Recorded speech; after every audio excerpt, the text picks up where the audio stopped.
rever essa nossa explicação aqui, tá? Então, agora começou a gravação, né? Boa noite para todos. A gente já está com 16 pessoas. Quem for chegando agora, né, vai se inteirando do assunto aí, né, e assiste a gravação depois, tá? Muito obrigada pela presença de vocês. Fico muito feliz de encontrar vocês por aqui. Apesar de não poder vê-los, né? É chata essa parte, assim, mas quando vocês abrem a câmera, é que se todo mundo abre, aí a internet pesa, e aí já começa a complicar, né? Mas então, como eu disse para vocês, eu vou deixar gravado, depois eu mando no grupo o link para que vocês possam rever, caso tenham interesse, tá? Aqui, eu vou compartilhar a tela para a gente iniciar a apresentação do slide, né? Que é o nosso projeto de curso, que eu vou conversar com vocês hoje, é sobre o nosso projeto de curso, tá? Caso tenha algum probleminha que vocês não consigam ouvir, se cair a internet de alguém, né? Não fica desesperado que depois rever lá a gravação. A minha internet, eu acho que hoje ela tá firme e forte, tá? Então, vou compartilhar a tela, né? Para a gente poder... Tá chegando mais gente ainda, José Roberto. Para a gente poder fazer a apresentação, tá? Seguidinha vocês já vão ver aqui, visualizar, né? A minha tela. Vamos ver aqui, uma janela. Aí eu quero compartilhar com vocês essa apresentação. Tá?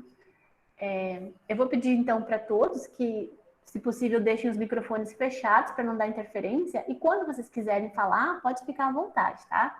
Pode interromper, fazer alguma pergunta, mas eu vou tentar ser bem objetiva aqui, né, na nossa explicação. E caso vocês tenham dúvida também, se quiserem anotar para daqui a pouquinho mais perguntar, fique à vontade. Vocês estão visualizando? Alguém pode me responder? Está visualizando bem o slide? Para mim tá. Sim. Ótimo. Tá? Então, nós vamos falar aqui sobre o nosso projeto político-pedagógico do curso. Vocês vão ouvir falar muito no PPC do curso de contábeis. Todo curso tem o seu PPC, que é seu projeto político-pedagógico, onde tem todas as diretrizes, né, de como é que vai funcionar esse curso, tá? Então, se me muda aqui. Mudou a telinha para vocês? Né? Então, acho que eu vou colocar na apresentação dos slides, fica mais bonitinho, peraí. E vou ocultar essa linha aqui, né? Mais para cima. O cachorro participando da aula. Então, aqui não está aparecendo. Então, o que é o PPC do curso, né? O PPC do curso é através dele que se transforma a cara da universidade, né? A feição da universidade, tá? Ele é um projeto que ele traz a cara do curso e, por consequência, todos os cursos, a cara que vai ter essa universidade, tá? Nós seguimos para a questão... Rodrigo, abre a porta aqui para ela, por favor. Aqui. Gente. Pegou. Só um pouquinho.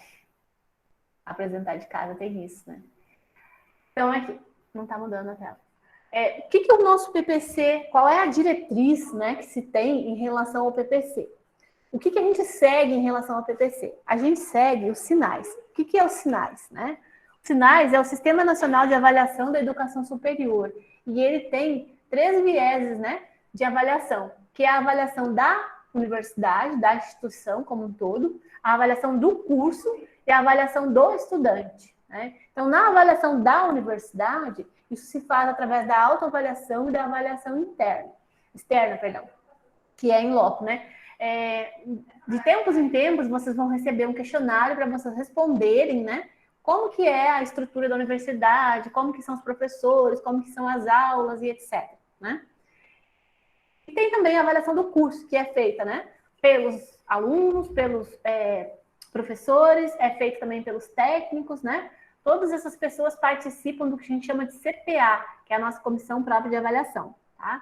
E existe uma coisa que é muito importante, que vocês precisam saber desde agora, que já ouviu falar também, né? Que é a avaliação do estudante, que ela é feita através do Exame Nacional de Desempenho do Estudante, que é o ENAD, tá? Vocês estão visualizando aqui a tela direitinha dos sinais? Não consegui fazer a apresentação. Sim. Né? Ele não está no modo apresentação, não sei porquê.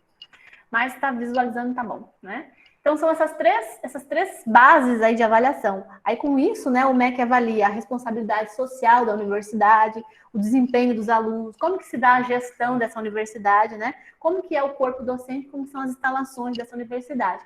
E aí, isso ele faz toda essa avaliação para atribuir pontos. Então, os cursos e as universidades recebem pontos, né? O máximo é 5.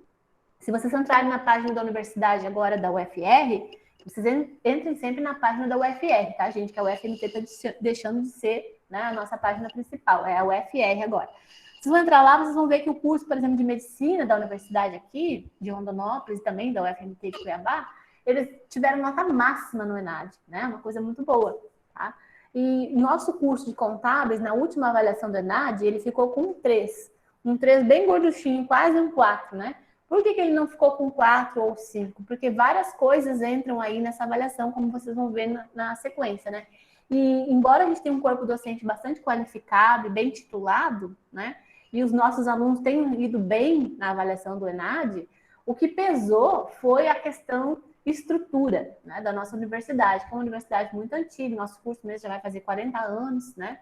E se vocês transitarem pelo campus da universidade aqui, realmente, né, agora está tendo bastante reforma, estão arrumando e tal, mas estava bem precária as instalações da universidade, né? Que instituição pública, quem passou por uma já sabe que muitas vezes, né, tirando raras exceções aí, a questão da universidade pública está bem, né, judiada, assim, as instalações, tá? Vou passar manual aqui. Então, qual é o objetivo disso, né? Como eu falei para vocês, é identificar essas condições aí que estão sendo oferecidas aos estudantes, né? Que bom que o MEC faz esse tipo de avaliação, só que ele avalia, mas não dá as condições, né? Muitas vezes das universidades, né? Não dá o recurso para que isso exista de uma qualidade que se espera de uma universidade pública, né? Então, ele faz essa avaliação em relação a essa organização didático-pedagógica, então, por isso que é muito importante o PPC do curso, né? O corpo docente, esse corpo social da universidade, né, de técnico e tudo mais, e as instalações físicas, como eu falei, né? E ele vai ver qual é a articulação que existe entre o projeto de desenvolvimento dessa instituição, no caso nossa UFR. Vocês vão ver que a UFR agora, né, está fazendo vários documentos importantes, e um deles é o PDI, que é esse projeto de desenvolvimento institucional da UFR.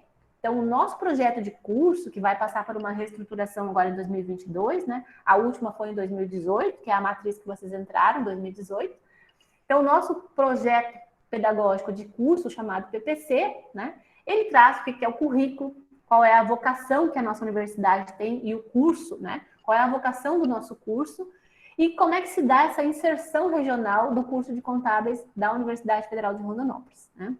Então, os objetivos dessas avaliações é analisar se existe uma aderência, né, do que se propõe no curso de Ciências Contábeis aqui da Universidade de Rondonópolis com as diretrizes curriculares nacionais, né, do MEC, tá?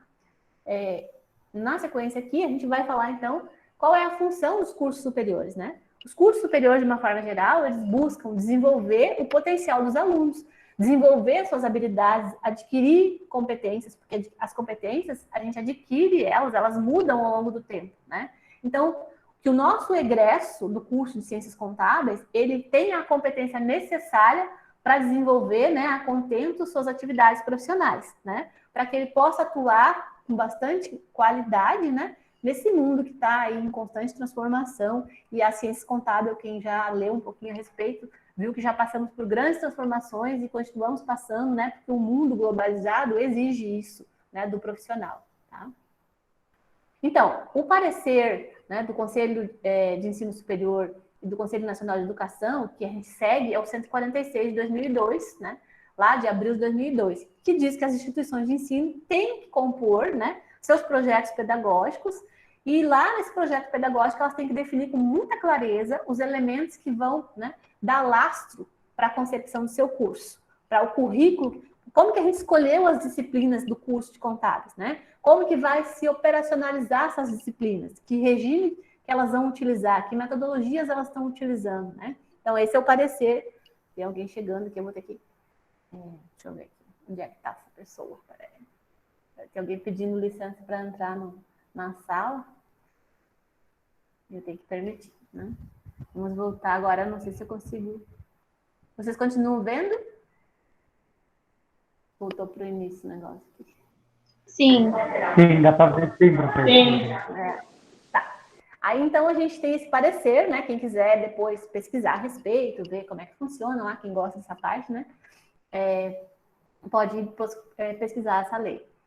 Então, o nosso projeto político-pedagógico do curso de Ciências Contábeis, ele vai contemplar esse conjunto dessas diretrizes, né, da organização, que vão expressar aí como que vai se dar essa prática pedagógica no curso. Então, ele vai ter lá a sua estrutura curricular, aí vocês vão ver que cada disciplina, ela tem a sua ementa, né, que é aquilo que deve ser ministrado. Quando agora vocês estão tendo as aulas com os professores, né, a primeira coisa que um professor tem que mostrar para vocês, quando vocês entram naquela sala virtual, é a ementa do curso, ou seja, né, ele elaborou lá o seu plano de ensino de acordo com essa ementa, ou seja, o que ele precisa ensinar que está determinado naquela ementa, né?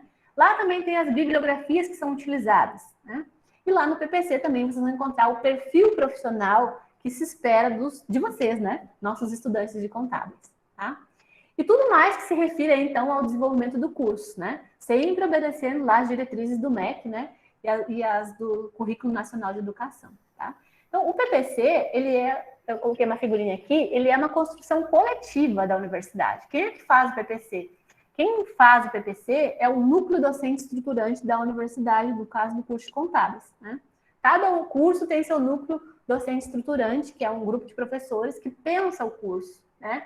E aí ele elabora esse PPC e passa para aprovação do colegiado de curso, depois isso vai para a aprovação da congregação, depois vai lá para o CONCEP, que é o Conselho de Educação, e por último, né, o CONSUNE, que é o Conselho Universitário. Então, são essas instâncias que a gente tem, né, esses níveis que a gente tem dentro da universidade. Então, ele é um trabalho, uma construção coletiva, tá?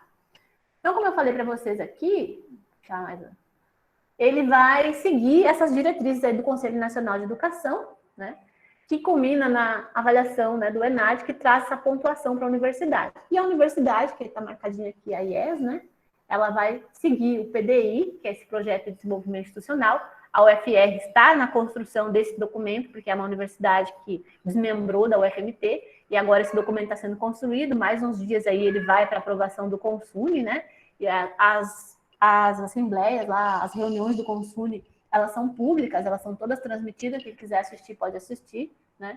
E vocês vão ver como é que é a construção de um PDI, tá? Bom, então o que tem que conter no nosso projeto, né? Não vai ser uma relação de disciplinas e conteúdos, né? Vai mostrar qual é o perfil que se espera e que habilidades a gente vai desenvolver e que competências a gente quer, né? Trazer para os nossos alunos aí, para que eles cheguem ao final do curso, né? Com essas competências que são as mínimas que se espera de um aluno de Ciências Contábeis do curso, né, da UFR, tá? Então, qual é o perfil do egresso? Abre a porta para esse gato aqui, alguém, por favor. Perfil do egresso, né, que nós queremos no curso de contábeis, tá?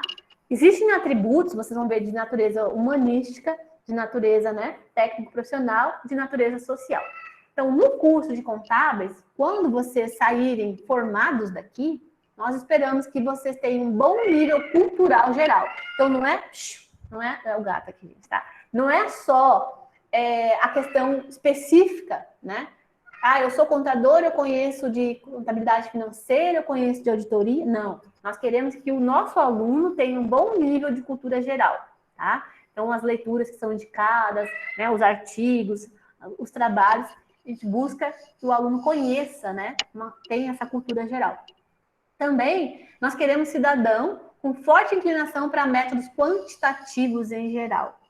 Então, assim, atenção às disciplinas que normalmente quem escolhe curso de contábeis, né, tem facilidade com matemática. Então, métodos quantitativos, estatística, né, e a questão da econometria, que vocês vão ter mais adiante, acho que está no quarto ou quinto semestre, uma coisa assim, vocês vão ter, a gente quer essa inclinação do aluno nosso de contábeis, né, nosso egresso, para essa questão dos métodos quantitativos, porque a nossa ciência contábil, ela tem uma relação muito estreita com a matemática, com a estatística, né, com esses métodos quantitativos, para que a gente possa mensurar aí na sociedade, aí fora, né, todos os fenômenos contábeis, né, e trazer isso em números para que a sociedade possa conhecer, né, os efeitos, né, que existem dessa avaliação numérica que se faz, né, dos fenômenos que tem a ver com a contabilidade, né? Com a economia do país, do mundo, tá? E que esse indivíduo tenha uma habilidade de comunicação oral e escrita, tá? Então, o aluno, quando ele o professor, por exemplo, tem uma metodologia de seminários, né? É para desenvolver isso, para desenvolver a comunicação oral, para desenvolver a escrita do aluno, né? Então, participem sempre que possível, né? Sejam atuantes dentro da universidade por essa razão, para desenvolver esse perfil, né? Que eu lembro que quando eu fiz minha graduação, eu era muito tímida.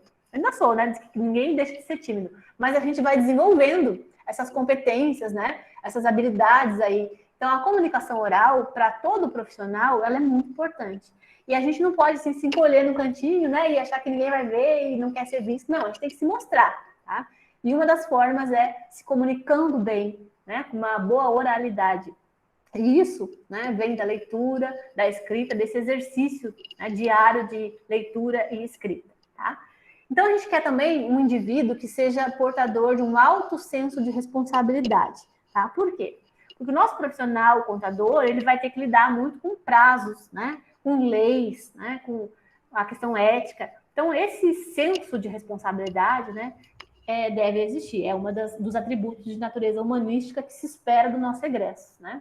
E que ele seja um cidadão que tenha uma capacidade e conhecimento bastante suficiente, né, e competente para julgar as várias alternativas que vão exigir dele o emprego de raciocínio e criatividade, né? E por último aqui, como essa natureza humanística, né, esse atributo, que ele seja portador de um alto grau de integridade e honestidade. Vocês vão ter lá a disciplina de ética, né, da ética e legislação profissional, que ela busca, né, desenvolver essa habilidade no aluno, né? Esse alto grau de integridade e honestidade, que ele conheça, né, os meandros da profissão e as armadilhas, para que ele não caia. Imagina, vocês ficam aqui 4 anos estudando, né, quem depois pode se aperfeiçoar, fazer uma especialização, mestrado, doutorado, sei lá, e aí no futuro vocês comprometem, né, toda a formação de vocês por um ato desonesto, né? O profissional da contabilidade, ele é cercado de armadilhas nesse sentido, né? Então, essa questão ética é muito importante, tá? Então, a gente busca desenvolver no nosso aluno também essa situação de natureza humanística, né?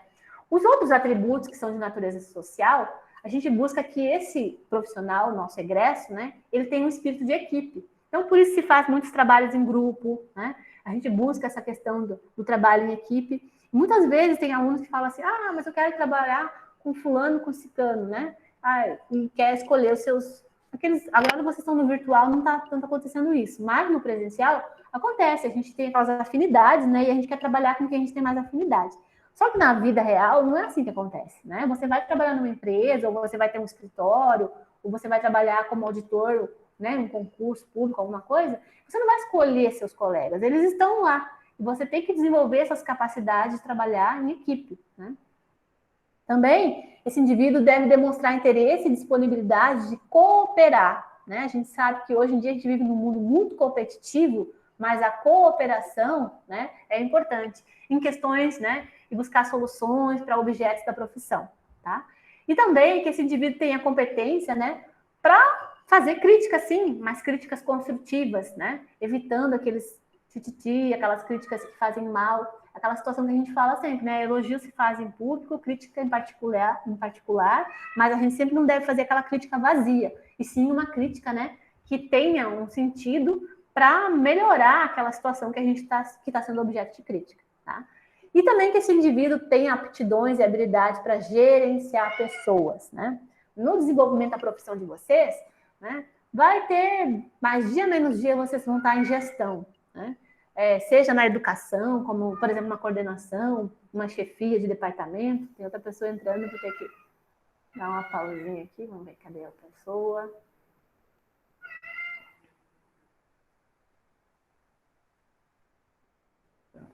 Vamos voltar para o compartilhamento. Tá, voltando aqui, então. Aí essa pessoa tem que, né, ter aptidões, né, e habilidades de gestão, de gerenciar pessoas, né? Porque isso vai ser uma realidade, tá, do profissional da área de contabilidade. Tá? Então tem que se preparar para isso também. E aí a gente tem os atributos mais específicos, vocês viram que a gente falou em 2 slides ali, né? De atributos de natureza humanística, de natureza, né, social, e agora sim a gente vai vir para os de natureza técnico-profissional, que é aqueles específicos, né, que tem a ver com a nossa profissão, ou seja, né, ter essa visão de conjunto das diferentes áreas do conhecimento que são, né, dentro, que compreende essa nossa profissão. A gente sabe que tem a área tributária, que tem a área de auditoria, que tem a área de controladoria, que tem a área de finanças. A contabilidade, ela tem N possibilidades. E o nosso profissional, né, que é formado pelo UFR, ele tem que ter essa visão dessas diferentes áreas do conhecimento e como que ele pode atuar dentro delas todas, né? Vai escolher, claro, que ninguém vai ser aqui não sei se vocês lembram dessa propaganda do Bombril, 1001 utilidades, né? Mas o profissional contábil, que ele quer ser um excelente profissional, ele vai se especificar em alguma dessas áreas, né? Seja perícia, o que for, tá? E ele tem que ter um domínio, então, aprimorado de alguma área dessas, né, específicas, seja custos, eu gosto muito da área de custos, né?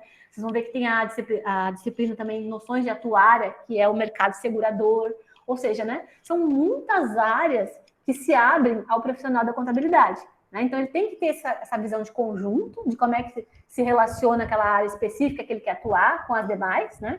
A área fiscal permeia todas elas, mas ele também tem que estar especializado em uma determinada área, né? É o que se espera do nosso egresso, tá? E que ele acumule esses conhecimentos sólidos aí sobre os aspectos gerais da contabilidade financeira, ou seja, tem que dominar o que é a contabilidade financeira, em toda a sua expressão, em toda a sua plenitude, tá? É o que se espera do nosso egresso, em termos de, né, perfil de natureza técnico-profissional.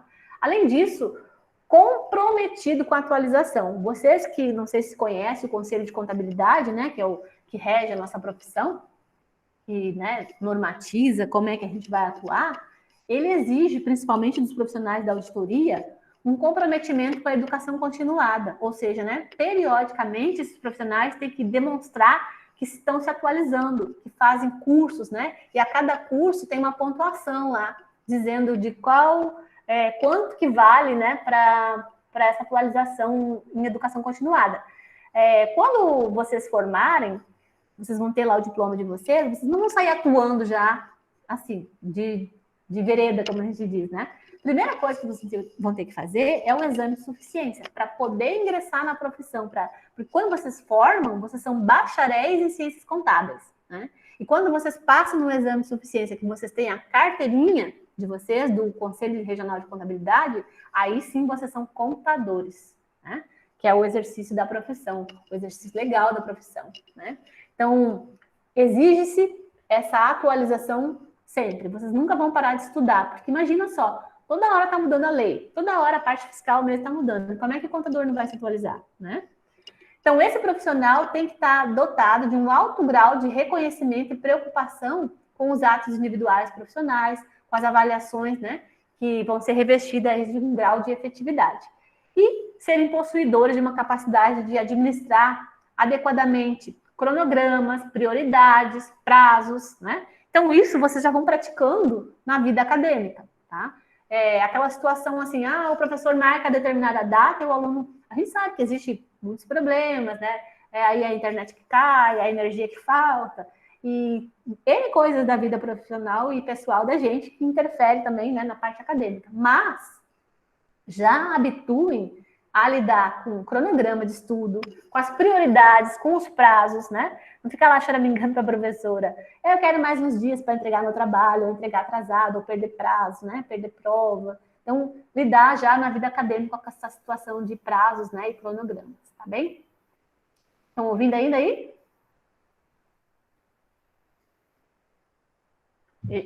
Sim. Sim, professora. Obrigada. Então, vocês viram que eu elenquei algumas situações, e não é da minha cabeça isso, tá? Tá lá no nosso PPC, e esse PPC, vocês agora não têm ele ainda na página da UFR, porque eles estão construindo as páginas e colocando lá. Mas vocês têm ele na biblioteca da universidade, e vocês têm ele na página antiga, que era da UFMT, e lá a gente tem uma extensão da página da UFMT, que é a /SIC, né? SIC é Ciências Contábeis. C de casa, I de índio, C de casa, né? SIC. Aí lá tem o nosso PPC completo, para quem quiser, né, consultar. Mas em breve, já, em bem pouco tempo, já vai estar na página da UFR também, tá? Que eles ainda estão elaborando várias coisas. Mas, assim, tudo isso que eu estou falando aqui para vocês está lá no nosso PPC, né? Então, o perfil profissional que a gente espera dos nossos egressos, né, deve estar claramente descrito no projeto pedagógico. Isso que eu fiz um resuminho, mas tem mais coisa lá, tá? Aqui, então, o nosso currículo, né, ele não é uma coisa, assim, nas nuvens, né, pensado, assim, no imaginário. Ele é uma coisa da realidade social que se vivencia. Então, esse modelo de formação do nosso profissional, ele tem que estar integrado com esse contexto, né? Com esse contexto amplo aí que existe na sociedade brasileira, no que está mudando. Você tem que começar a prestar atenção nas notícias de economia, e vocês vão vendo que tudo isso vai se refletindo, né, na nossa formação profissional, tá? Quando tem uma disciplina que chama Tópicos Contemporâneos de Contabilidade, por quê? Vocês são 4 anos, né, dentro da universidade. Vocês estão estudando com esse PPC, que começou lá em 2018, né, essa matriz. Imagina, nesse tempo tudo, as coisas mudam, muita coisa, toda hora está mudando, né? A única constante que existe é a mudança. Então, vai acontecer determinada legislação, alguma coisa do momento que não vai estar contemplada naquilo que vocês estão estudando. Então, lá nessa disciplina de tópicos, né, vocês vão ter a oportunidade de ver essas coisas mais contemporâneas, né, do dia a dia, ali, das notícias, né, que tem a ver com a nossa profissão. E também participarem de seminários, participarem de palestras, né, de cursos, minicursos, tudo isso vai contribuir para a formação profissional de vocês, tá? Então, aqui, o projeto pedagógico, ele busca ainda, né, recuperar a capacidade que as pessoas têm de se indignar e ficar perplexa diante de diferenças sociais. Então, vocês vão ter disciplinas, como vocês têm lá, acho que é no 2º semestre, gênero, diversidade, né, e não lembro que é um nome bem comprido da disciplina, mas ela tem a ver com sociologia, ela tem a ver com essa questão que, né, traz para a gente, né, o acolher, o conhecer, o organizar, né, esse paradoxo aí que existe entre inclusão e exclusão, né, na questão social, tá? Então, o PPC ele traz isso também, e ele tem esse reconhecimento, então, da diversidade, né, e o respeito às identidades, né? Então, o importante, né, o fundamental disso é estarmos abertos, né? Dentro de uma universidade, o próprio nome já diz, é um universo de coisas, né? Para que a gente esteja aberto a essas novas ideias, essas novas propostas, né? Vocês estão ingressando no curso superior, não sei se alguém já tem alguma formação anterior, mas vocês vão ver que a ideia que se tem é isso, né? Vivência universitária, pena que a gente está nesse momento de ensino remoto, de, né, não ter essa convivência dentro da universidade, mas a gente tem que buscar isso, né? Novas propostas, novas ideias, vivenciar a universidade, aproveitar esse tempo que vocês estão tendo dentro da universidade, né? Aproveitar ao máximo. Então, a identidade do nosso curso, né? Qual seria? Qual é a formação? Vocês se inscreveram no curso da Universidade Federal de Rondonópolis? Qual é o núcleo comum desses cursos, né? Que existe no Brasil inteiro aí, vamos falar de Brasil, né? No mundo todo, mas no Brasil. Qual é o núcleo comum que existe dentro desses cursos todos que tem a ver e existe aqui na Universidade de Rondonópolis, no curso de Ciências Contábeis, né? A gente sabe que a formação em contabilidade, ela tem alguns nuances diferenciados nas instituições de ensino superior do Brasil e do mundo, né? Mas a essência vai ser a mesma, né? Aquilo que vocês vão aprender aqui na Universidade Federal de Rondonópolis, vocês podem levar para o mundo inteiro, porque tem a legislação fiscal de determinado país é diferente, sim, mas vocês vão ter contabilidade internacional e vocês vão ver quais são as normas internacionais de contabilidade, né? Então, vocês estão sendo formados aqui, contadores para o mundo, né? Vocês podem fazer a pós-graduação, existe muito intercâmbio, né? O intercâmbio entre universidades de distintos países, existe aqui nos convênios, né? Vai haver lá o edital de intercâmbio. Quem quiser e tiver um domínio da língua, né, estrangeira daquele país, inglês, espanhol, ou às vezes o pessoal gosta muito de ir para Portugal, né? Então, existe lá outras universidades que vocês podem fazer um intercâmbio de determinados conteúdos, disciplinas que são cursadas lá, vocês vão ver que tenha muito a ver, que pode ser aproveitado na nossa matriz daqui. A mesma coisa, vocês cursam aqui, pode aproveitar lá alguma coisa que vocês querem dar continuidade. Então, assim, a formação de vocês, ela é, né, globalizada, tá? Isso que é importante. Então, para a gente pensar, né, nas diretrizes curriculares do nosso curso de Ciências Contábeis, as habilidades acadêmicas, elas são claramente distintas das atitudes e das competências profissionais, vocês vão ver que existem, né, habilidades e competências que vocês vão ter que desenvolver. Será que elas são tão distintas assim? Então, vamos ver aqui, né? Se a gente está seguindo as diretrizes curriculares do MEC, né, do Conselho Nacional de Educação, e isso está tudo refletido nesse projeto político-pedagógico do curso, que é o nosso PPC, né?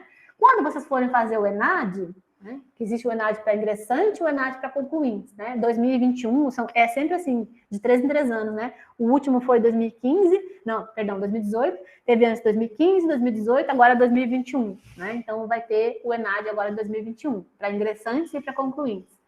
Então, assim, o ENAD ele tem questões de formação geral, buscando aquela questão que eu falei para vocês das, né, atributos humanísticos e sociais, e também o ENAD componente específico, ou seja, aquelas coisas específicas do nosso curso, que são as competências, né, e os atributos técnico-profissionais, tá? Então, vocês tenham em mente isso, vocês estão ingressando, né, eu gosto sempre de pegar as turmas novas, assim, deixar eles bem conscientes de tudo que eles têm que buscar aprender na sua formação profissional dentro da universidade, né, no seu curso de formação.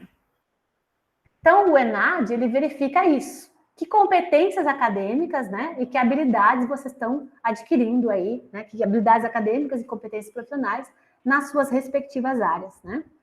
E ele verifica também o conhecimento que vocês têm dos conteúdos básicos e também daqueles profissionalizantes. E aí ele traz questões, né, que são chamadas questões transdisciplinares, ou seja, não é uma questão de uma disciplina, como a gente faz uma prova lá de estatística, vai ter só questão de estatística, não. São questões, né, que permeiam várias disciplinas, né, que tem a ver com várias disciplinas, tá? Então, por isso que você tem que desenvolver essas habilidades, essas competências que se espera do nosso egresso, tá? E aí aparece a figurinha de vocês aqui, né, entrando na universidade, não sei se vocês tiveram, na minha época tinha isso aqui, a gente era chamado bicho, né, porque eles faziam muita brincadeira, assim, dessas aí de, né, vocês não estão tendo essa oportunidade por conta do ensino remoto, mas quando vocês chegarem na universidade, com certeza os veteranos vão dar um jeitinho, né?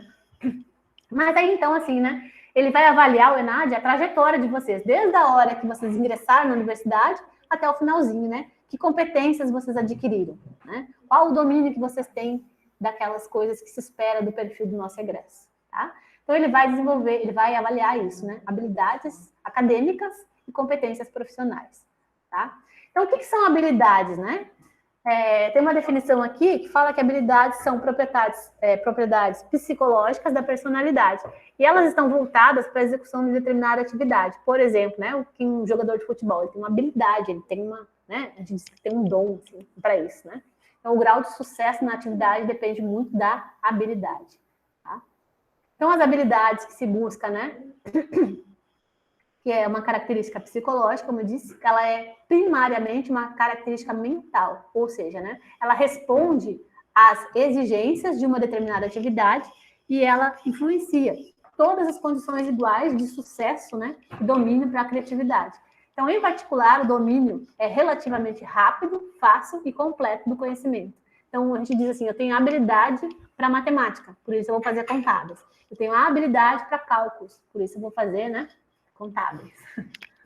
Eu tenho a habilidade de comunicação. Então, né, você aí um auditor, um perito, que for reunindo. Então, dando aula, que fica sério. Então, exemplos de habilidades, né, que a gente busca nos nossos egressos. Levantar uma informação bibliográfica. Eu vou falar para vocês um tema, né? Por exemplo, deixa eu pensar aqui. A perícia contábil no âmbito, né, do direito tributário, né? Qual a relação? Aí vocês vão buscar uma bibliografia a respeito. Então, ler e interpretar é uma das habilidades que se busca do nosso aluno, né? E o nosso aluno, cada vez mais, a gente como professor tem observado a dificuldade do aluno em ler e interpretar o que está lendo, né? Então, tem que desenvolver essa habilidade para se dar bem na profissão, né? E ser um profissional com alta qualidade para o mercado de trabalho. Então, utilizar um método experimental de observação e outros métodos de investigação científica. Então, por isso vocês vão ter lá, né? Análise de projetos, né? A elaboração do trabalho de conclusão de curso. Ele busca analisar se vocês adquiriram essas habilidades, né? Aí chega o aluno lá para apresentar o seu TCC com um linguajar nada técnico. Não domina o linguajar técnico, não domina né, o jargão da profissão, como a gente disse, que são aqueles vocabulários técnicos, né? Então, ele não desenvolveu aquela habilidade oral, né, de falar a linguagem da profissão. Planejar e realizar. Então, assim, o contador, no seu dia a dia, ele precisa muito planejar e realizar, né? Além de analisar, descrever, interpretar relações. Então, são habilidades que se busca desenvolver no curso, né? Através das disciplinas todos os componentes curriculares que vocês vão ter. E a competência é profissional, né? Ela pressupõe aí os critérios, né, do perfil do nosso aluno, com base no julgamento de competências, né, analisadas em função do desempenho acadêmico. A gente vai ver, né, a partir das notas, do índice de curso, como é que vocês estão indo. Então, essa competência profissional é mobilizar, é articular, colocar em ação os conhecimentos que vocês estão tendo, né, e as atitudes e valores necessários para o desempenho, né, da atividade de vocês, tá? Em relação ao desenvolvimento tecnológico. Tem mais outra pessoa entrando, só porque... Cadê a pessoa? Não, só deu um cliquezinho aqui, mas... Vamos voltar.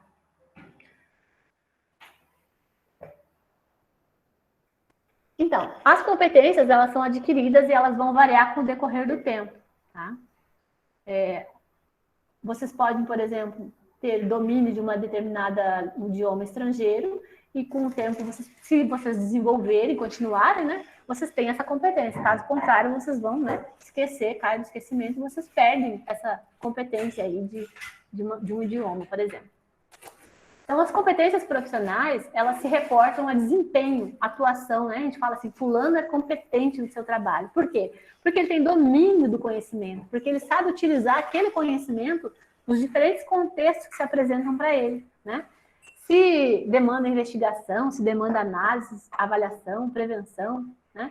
Promoção da qualidade de vida, aquela questão que eu falei, vai exercer gestão, sabe lidar com pessoas, né? Tem domínio disso? Então, isso são competências profissionais que se espera do nosso aluno.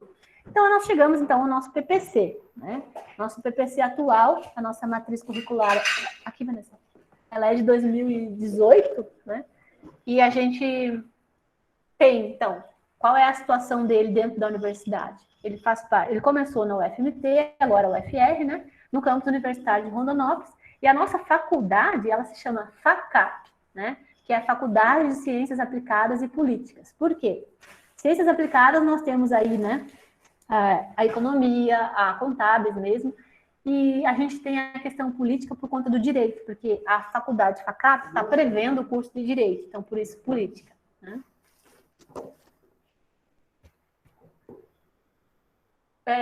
Aí qual que é a missão da UFS? Se vocês entrarem lá no site, vocês vão ver, ela quer ser uma universidade de excelência, né, em todas as etapas do conhecimento, no ensino, na pesquisa, na extensão, né? Além disso aí, promover, né, desenvolvimento sustentável nos biomas que a gente tem aqui na região, que é o Cerrado e o Pantanal, né? E as relações socioculturais e ambientais que existem, né, nesse nosso entorno aqui. Então, para isso, ela tem alguns objetivos que ela traçou como metas, né, para seguir, formar profissionais qualificados nas grandes áreas do conhecimento, a contabilidade entra nessa, né?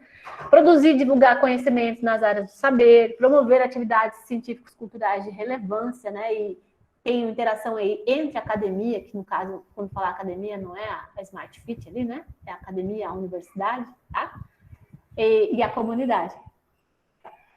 O que eu vou falar? Eu tenho uma dupla aqui que está rindo do que eu estou falando para vocês. Mas é verdade, é a academia, a gente fala agora é a universidade, né? Vamos exercitar o cérebro aqui. Então, o curso de Ciências Contábeis, ele é regulamentado pela Resolução 10, né, do 16 de dezembro de 2004, do Conselho Nacional de Educação. Lá nós temos alguns órgãos consultivos e deliberativos do nosso curso de Ciências Contábeis, que é o colegiado de curso. Quem manda no curso de Ciências Contábeis não é a coordenação, não é a direção. Quem manda no curso de Ciências Contábeis é o colegiado de curso.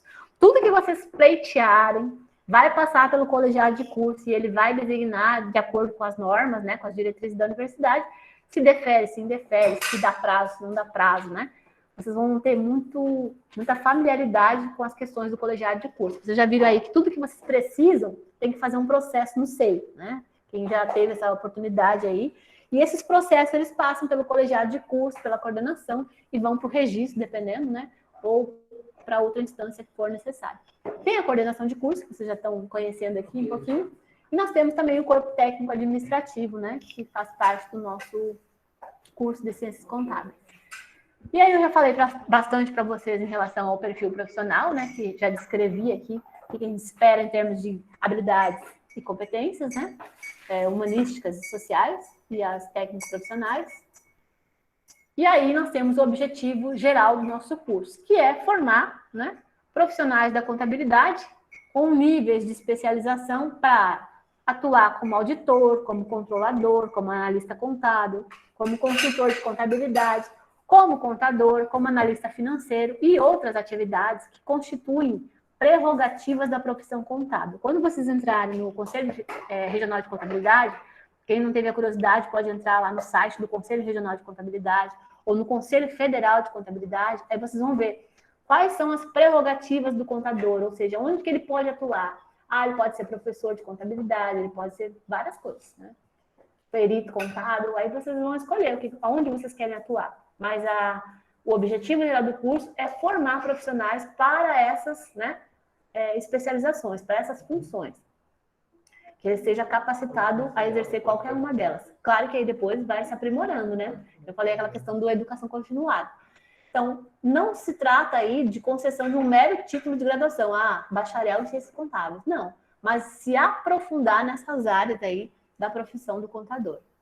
É isso que é o objetivo do nosso curso. E aí, temos os objetivos específicos do curso. Deixa eu ver se tem mais gente entrando, para dar uns tipzinhos aqui. Alice Medeiros. Tá atrasada, Alice. Mas veio, né? Isso que é importante, tá? Antes tarde do que nunca. Antes tarde do que nunca, tá certo. Objetivos específicos, então. Descobrir jovens talentosos, vocês aí do outro lado, né? Que possam, no futuro, integrar o nosso quadro de pessoal permanente. Sejam, né? Nas escolas, nas faculdades, né?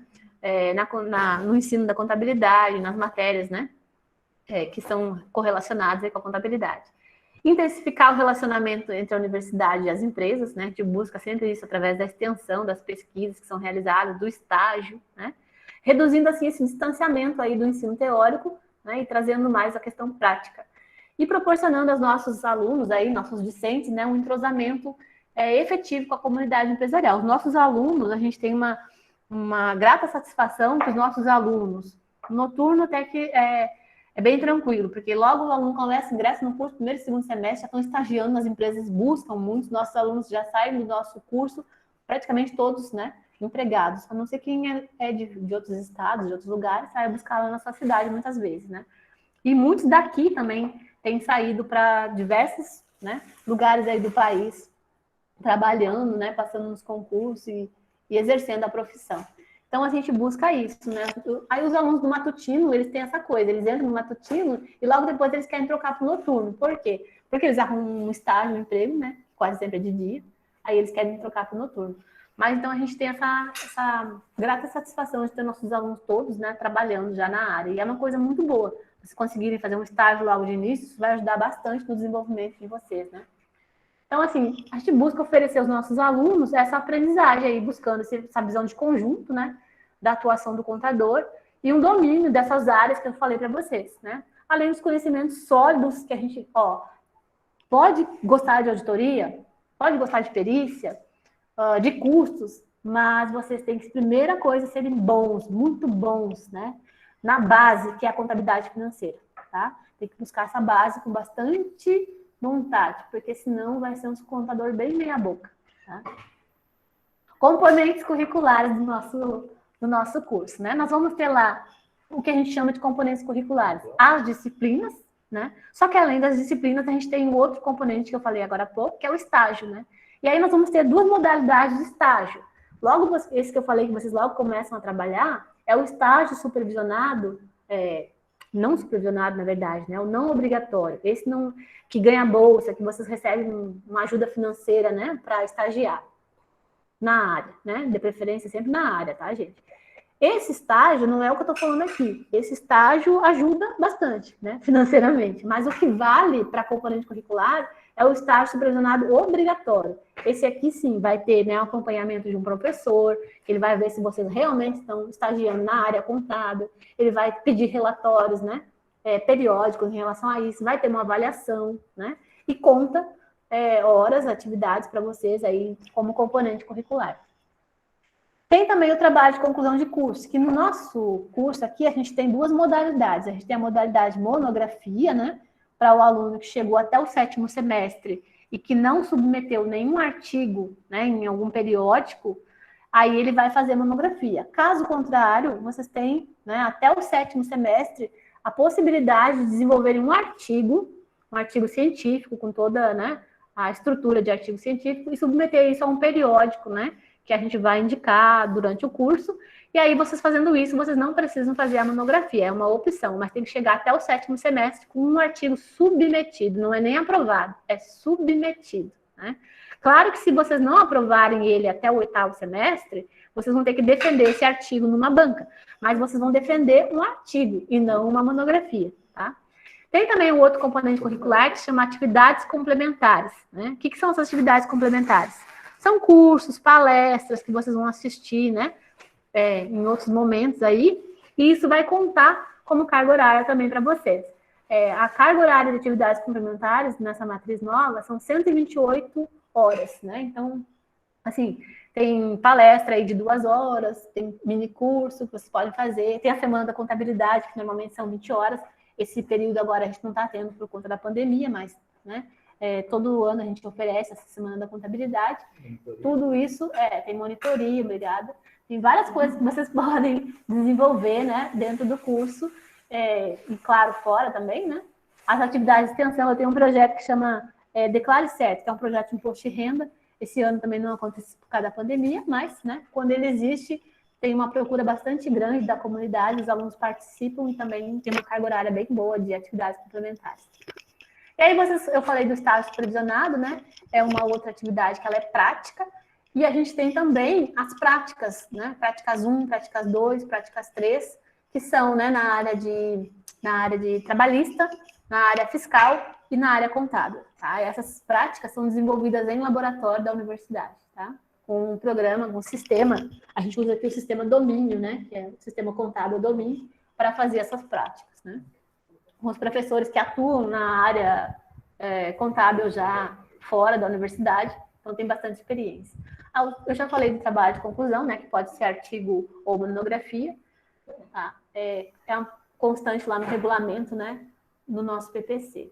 E lá dentro do PPC tem vários regulamentos. Tem o regulamento das atividades complementares, tem o regulamento do estágio, tem o regulamento do trabalho de conclusão de curso, né? Tem vários regulamentos dentro do PPC. E as atividades complementares também já comentei aqui, né? Eu tinha colocado slide para não esquecer, mas são atividades que vocês fazem aí para, né, melhorar aí aquela questão da aquisição de habilidades e competências. E aí chegamos à nossa matriz curricular do curso, tá? Eu vou compartilhar com vocês aqui a matriz curricular do curso, para vocês verem o que vocês têm, né, enfrentando aí no dia a dia do curso. Espera aí que agora eu tenho que interromper esse aqui. Cadê ele? Estão acompanhando?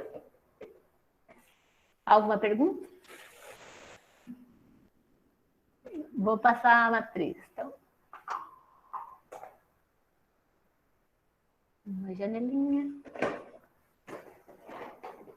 Cadê a matriz? Eu não abri a pastinha da matriz. Espera só um pouquinho.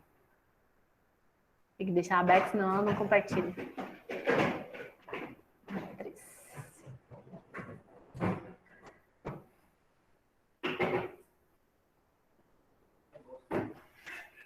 Rodrigo. Uma janelinha. Matriz do curso. Tá aparecendo aí para vocês?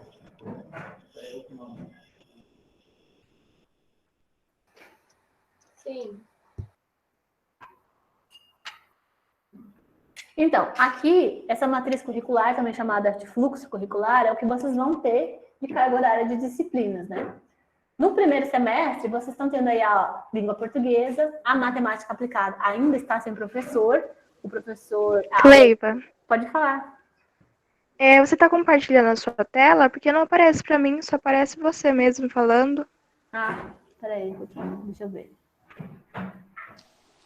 Aqui está aparecendo, professora. Tá aparecendo o compartilhamento para você? Para mim Aqui tá. Aqui também tá aparecendo. Para mim também está aparecendo. Tá aparecendo Pra para mim mim que eu tô também. apresentando. Vai ver que a sua internet tá um pouquinho lenta, aí daqui a pouco ela aparece aí, tá? Mas de qualquer forma eu vou falando, vai ficar gravadinho. Aí depois você pode olhar depois, né? Se não tá aparecendo agora. Agora me perdi, peraí. Tem tanto botãozinho aqui. Cadê? Você está apresentando? Estou. Então, vocês estão tendo aula de português, né? Vocês observem aqui, ó, que tem, né, a natureza da disciplina, se ela é optativa ou se ela é obrigatória, né? Essas todas que vocês estão vendo aqui são obrigatórias, né? E aí aparece a unidade ofertante. Qual é o curso que oferta? Por exemplo, língua portuguesa, quem oferta para nós é o curso de letras. Matemática aplicada, quem oferta essa disciplina para nós é o curso de matemática. Por exemplo, a gente não está tendo no nosso curso de matemática, mas por acaso, se vocês tivessem feito a matrícula, e pode fazer, né? Lá no curso de matemática, se existir vaga, e é até uma possibilidade, né? Se a ementa bater e vocês quiserem fazer lá no curso de matemática essa disciplina, pode, né? Tá? Aí vocês estão vendo, então, aqui o curso que oferta, né? Quando aparece SIC aqui, é o curso de contábeis, tá? Essa que a gente estava sem professor, né? Que até eu estou usando a aula dele hoje, Fundamentos de Administração de Empresas, é uma disciplina obrigatória, quem oferta para nós é o curso de administração. Já contratou o professor, é o professor Ezequiel, ele vai começar na próxima semana as aulas com vocês, tá? Instituições de Direito Público e Privado, que é da professora Adelina, né? E noções de contabilidade, noções básicas, que é com o professor César, tá? Então, por enquanto, a gente está mesmo sem matemática aplicada. Tá? Eu até vou ver com o pessoal do curso lá de matemática se existe essa possibilidade, né? Não sei como é que tá as turmas deles lá, de repente fazer com o curso de matemática mesmo, já que eles não estão conseguindo professor pra gente, né? Aí vocês estão vendo aqui, ó, tá dizendo que esse Tzinho significa que é teórica, né? Apesar que tenha cálculo e tudo mais, é considerada uma disciplina teórica. Quando aparecer um T, é de prática, né? E quando aparecer um PAC aqui, marcado PAC, é a aula de campo. A gente só tem uma disciplina que tem aula de campo, que é tópicos de contabilidade, tópicos contemporâneos, que a aula de campo é visitar a Bolsa de Valores lá em São Paulo, né? E faz essa aula de campo. Então, aqui tem o total da carga horária, né, da disciplina, se for prática, teórica, o que for. E aqui vocês estão vendo, assim, em créditos. Cada disciplina de 64 horas, ela corresponde a 4 créditos. E cada disciplina de 32 horas, que é as que a gente tem, 64 e 32, é a metade, né? 64 horas, 4 créditos, 32 horas, 2 créditos. Então, assim, o aluno, quando se matricula, agora vocês fizeram a matrícula, quem fez para vocês foi o registro escolar, né? Sempre no primeiro semestre é o registro escolar que faz. Apesar que eles esqueceram lá de fundamentos, depois a gente teve que fazer. Mas teve um problema com as matrículas esse semestre em toda a universidade. Não foi só aqui, a UFMT de Cuiabá e todos os campos lá tiveram problemas, né? Eu faço doutorado lá na Rede Centro-Oeste, a minha matrícula é pela UFMT de Cuiabá, e o pessoal lá da coordenação pediu para a gente olhar, né, consultar as matrículas, porque estava tendo problemas lá também no sistema. Então, aconteceu geral isso, né? Não sei o que aconteceu. Mas, assim, quando vocês forem fazer no próximo semestre, você tem que observar isso, que a soma das disciplinas que vocês escolhem para fazer a matrícula não pode ultrapassar 20 créditos, né? Porque senão não vai dar certo durante a semana. E vocês podem cursar em outro turno, por exemplo, vocês são da noite, vocês podem cursar no turno da manhã até 3 disciplinas, no caso, totalizando 12 créditos. Ou seja, no total, vocês podem fazer a cada semestre 32 créditos. É o máximo, tá? É o máximo. 20 créditos no normal e 32, né, uma excepcionalidade. Porque às vezes acontece que o aluno reprova em alguma disciplina, ele quer fazer as normais, né, do semestre e pagar a disciplina que ele está devendo no outro turno, então ele pode fazer mais 12 créditos, né, esse é o limite. E aqui vocês estão vendo que tem uma tabelinha, uma coluna que diz assim, pré-requisitos e depois correquisitos, né? Correquisitos não há nenhuma delas. mas pré-requisitos existe. Não aqui para vocês agora, que é o primeiro semestre, não tem. Mas quando chegar lá no segundo semestre, vocês estão vendo aqui, ó, vocês vão ter comportamento organizacional, né? Não tem pré-requisito. Mas contabilidade geral 1 já vai ter um pré-requisito, que é as noções que vocês estão tendo agora. Ou seja, se alguém reprovar em noções, não vai conseguir fazer contabilidade geral 1 no próximo semestre. Tá? Assim que funciona. Aí vocês vão ter lá direito empresarial. Direito empresarial tem o pré-requisito que é instituições de direito público e privado. Essa disciplina que a professora Adelina dá para vocês. Se por acaso vocês, né, alguém dificilmente reprova, mas se acontecer, né, perdeu aula, reprova por falta, alguma coisa assim, não vai conseguir fazer direito empresarial. Então vocês vejam que se começa a reprovação, né, por nota ou por falta, o que for, começa a trancar no futuro as disciplinas, né? Por exemplo, textos empresariais no segundo semestre, tem que ter cursado língua portuguesa, né? Sociologia, essa não vai ter pré-requisito. E finanças 1, também não tem pré-requisito. Finanças 1 aqui é a mesma coisa que matemática financeira, tá? No terceiro semestre, vocês vão ter fundamentos de economia, não tem pré-requisito, quem oferece para nós é o curso de economia, é uma disciplina obrigatória, né? Direito do trabalho previdenciário, também não tem pré-requisito, né? Contabilidade geral 2, vocês vão ver que já tem pré-requisito, que é a geral 1, né? Então, imagina, se reprovou lá em noções, então dê muita atenção para essas disciplinas que são pré-requisitos de outras, para vocês não reprovarem, para depois não ficar trancando vocês lá para frente, né? Estatística geral, vocês não têm pré-requisito, né? Quem oferece para nós é matemática. Se bem que esse semestre quem está ofertando para o nosso curso é nós mesmos, né? Porque matemática não ofertou e a gente tem um professor que ele dá aula de estatística, então a gente conseguiu que ele está dando aula para a gente, né? Mas quem deveria ofertar é o curso de matemática. Aí aquela disciplina que eu falei para vocês que era cumprido o nome, eu não lembrava, né? Ela é assim, gênero, diversidade, relações étnico-raciais e direitos humanos. Tá? Essa disciplina, quem oferece para nós é o curso de história. Tá? Ela não é pré-requisito para nenhuma, mas ela visa desenvolver aquelas habilidades humanísticas e sociais que eu falei antes, né? Lá nas competências e habilidades. Metodologia do ensino científico, né? Também não tem pré-requisito. Quem oferta para nós, quem deveria ofertar para nós é o curso de biblioteconomia, mas quem está ofertando essa disciplina já, não é de agora, faz tempo, é o próprio curso de contábeis, né? A gente tem professor de metodologia. Porque assim, a gente o nosso curso já é antigo, a gente foi ganhando uma certa autonomia, né? Em breve, a ideia é que várias disciplinas a gente não precisa mais solicitar para os outros cursos, porque, né? É sempre um problema, vocês sentiram isso aí agora, né? Ah, precisamos de um professor lá de administração. Não conseguimos porque tem que esperar a contratação e tudo mais. Então, se a gente já tem isso no curso, a gente consegue, né? Essa autonomia, não precisar do outro curso. Mas a ideia é que o outro curso ofereça. Agora, vocês vejam que daqui em diante, ó, do quarto semestre em diante, praticamente todas as disciplinas que é o próprio curso nosso que oferta, né? Então, inclusive essas disciplinas a gente oferta para outros cursos, né? Então, direito tributário, ética e legislação profissional, não tem pré-requisito, né? Contabilidade empresarial tem um pré-requisito, que é a geral 2. Teoria da contabilidade também é pré-requisito geral 2. Noções de atuária, aquilo que eu falei da parte dos seguros, né? Não tem pré-requisito. E contabilidade do agronegócio, o pré-requisito também é contabilidade geral 2, né? Aí você tem lá no quinto semestre, estrutura das demonstrações contábeis, o pré-requisito é contabilidade empresarial. Aí vocês têm contabilidade aplicada ao setor público, o pré-requisito é finanças e orçamento público. Então, quando vocês têm aqui no quarto finanças e orçamento público, vocês têm que cuidar para não reprovar, para depois não trancar aqui, né, a contabilidade do setor público. A contabilidade tributária, né, vocês têm como pré-requisito a contabilidade geral. A contabilidade de custos, vocês têm como pré-requisito a contabilidade empresarial. E práticas contábeis 1, que é a parte de departamento pessoal, né? Aí você tem como pré-requisito contabilidade empresarial. Depois, no sexto semestre, vocês têm análise das demonstrações contábeis e o pré-requisito dela é estrutura das demonstrações contábeis, né? Contabilidade avançada, vocês têm como pré-requisito estrutura das demonstrações contábeis, né? No mesmo semestre aqui, ó, tá vendo? As duas são pré-requisitos, né? Dessas disciplinas. Análise de custos, claro que vocês vão ter como pré-requisito contabilidade de custos, né? Práticas Contábeis 2, que é a parte de fiscal, né?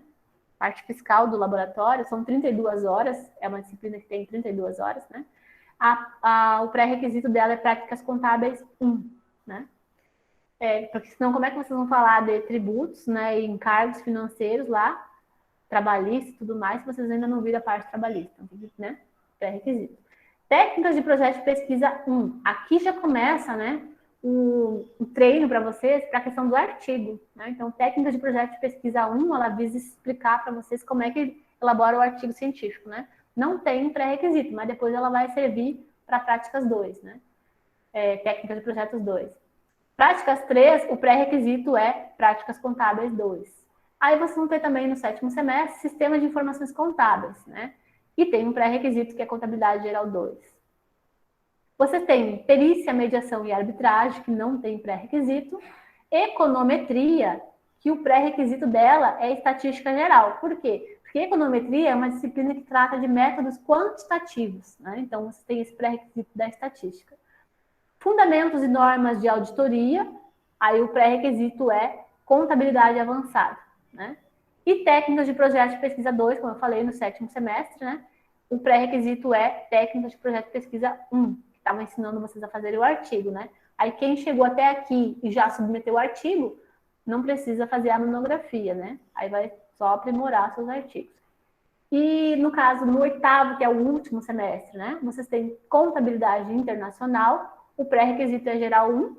Vocês têm controladoria, né? Que é uma mistura aí de gerencial com cursos, né? Tudo mais. O pré-requisito é contabilidade avançada. E aí vocês têm também a contabilidade gerencial, que vai trabalhar bastante a questão dos custos, né? Que o pré-requisito aqui é contabilidade geral 1 também. E aí vocês têm as optativas, né? A gente brinca que são as optatórias. Por quê? Porque vocês têm optativa 1, 2 e 3, sendo que a optativa 1, normalmente a gente tem ofertado direito administrativo. Na optativa 2, que aqui está marcando 64 horas, mas ela é 32 horas, né? Tá errado aqui na matriz, vou corrigir depois. Mas na matriz, eu peguei esse aqui do projeto ali, não tinha reparado que está com 64 horas, mas ela é 32 horas. Aí essa optativa 2 aqui está sendo ofertado esse semestre contabilidade de cooperativas, né? É uma disciplina que a gente oferta como optativa 2. E optativa 3, nesse semestre, a gente está ofertando mercado de capitais, né? Então, elas variam, mas normalmente tem sido isso. Optativa 1, direito administrativo, a 2, contabilidade de cooperativas, e a 3, né, mercado de capitais. Acho que a vez passada era tópicos contemporâneos, né? Então, assim, essas optativas, necessariamente, vocês não precisam fazer ela no curso de contábil. Vocês podem fazer lá em administração, lá em economia. Tem um leque de disciplinas que são optativas, né? Que vocês podem fazer em outros cursos, caso vocês tenham interesse, né? Tem as que são ofertadas pela contabilidade. Tem uns alunos que fazem Libras. Dá vontade deles fazerem Libras, eles fazem Libras. Vale 64 horas, é uma disciplina optativa, né? Fazem lá no curso de letras, tá? Então, fica à vontade de vocês. Aqui saiu também borrado, mas um total de carga horária do nosso curso são 3.024 horas, né? Tá errado esse número aqui. Atividades acadêmicas complementares, né? Aquilo que eu falei, são 128 horas, ó. De estágio supervisionado, aquele que é obrigatório, né? Vocês têm 208 horas para cumprir, sendo que a gente reparte isso em 2 etapas, né? Na metade, nas 104 horas iniciais, vocês fazem um relatório parcial, né, desse estágio, e no final das 208 horas, então, vocês fazem o relatório final e entregam, né, para o orientador, fazer a correção e tudo mais. E daí tem o trabalho de conclusão de curso, que pode ser a modalidade artigo, caso vocês submetam, né, até o 7º semestre, aí vocês pedem o aproveitamento aqui para trabalho de conclusão de curso, não precisa fazer a monografia. Mas também, quem tem interesse pode fazer a monografia. Quem pode ser que o aluno não queira fazer artigo, queira fazer a monografia. É à vontade, tá? Então, essa é a nossa matriz curricular. Deixa eu interromper aqui e voltar para o nosso slide. Está acabando já, tá, gente? Eu acho que tem mais 2 só. Então, deixa eu voltar aqui para o compartilhamento. Uma janelinha. Apresenta, compartilha. Eu mudei aqui de novo, agora voltei para os slides, tá? Se vocês não enxergaram, vocês me avisam. Aqui ele aparece para mim que eu estou apresentando, acho que é a hora que aparece para vocês. Então, aquilo que eu falei para vocês, ó, a carga horária do nosso curso, ela tem 3.024 horas atualmente, né? Sendo que existem aqui de conhecimentos de formação geral, né? De natureza humanística e social, 960 horas, né? Essas 960 horas, elas visam desenvolver em vocês essas habilidades e competências aí de natureza humanística, né, e social. E carga horária, né, de conhecimentos de formação profissional, aqueles específicos, né, da formação técnica profissional, são 1.536 horas. Né?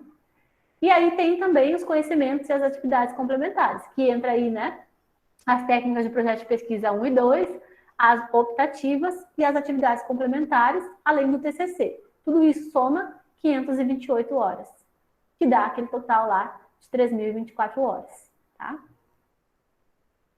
Então, finalizando aqui a apresentação desses slides, né?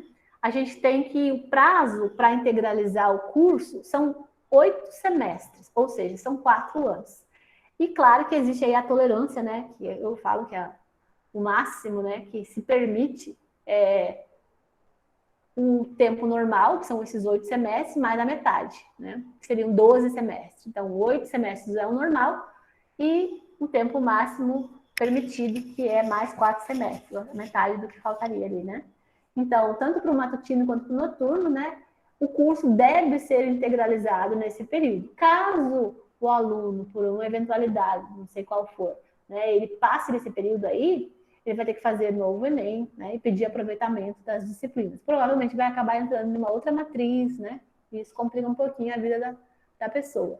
Mas é a regra, né, que a gente tem no nosso curso, tá?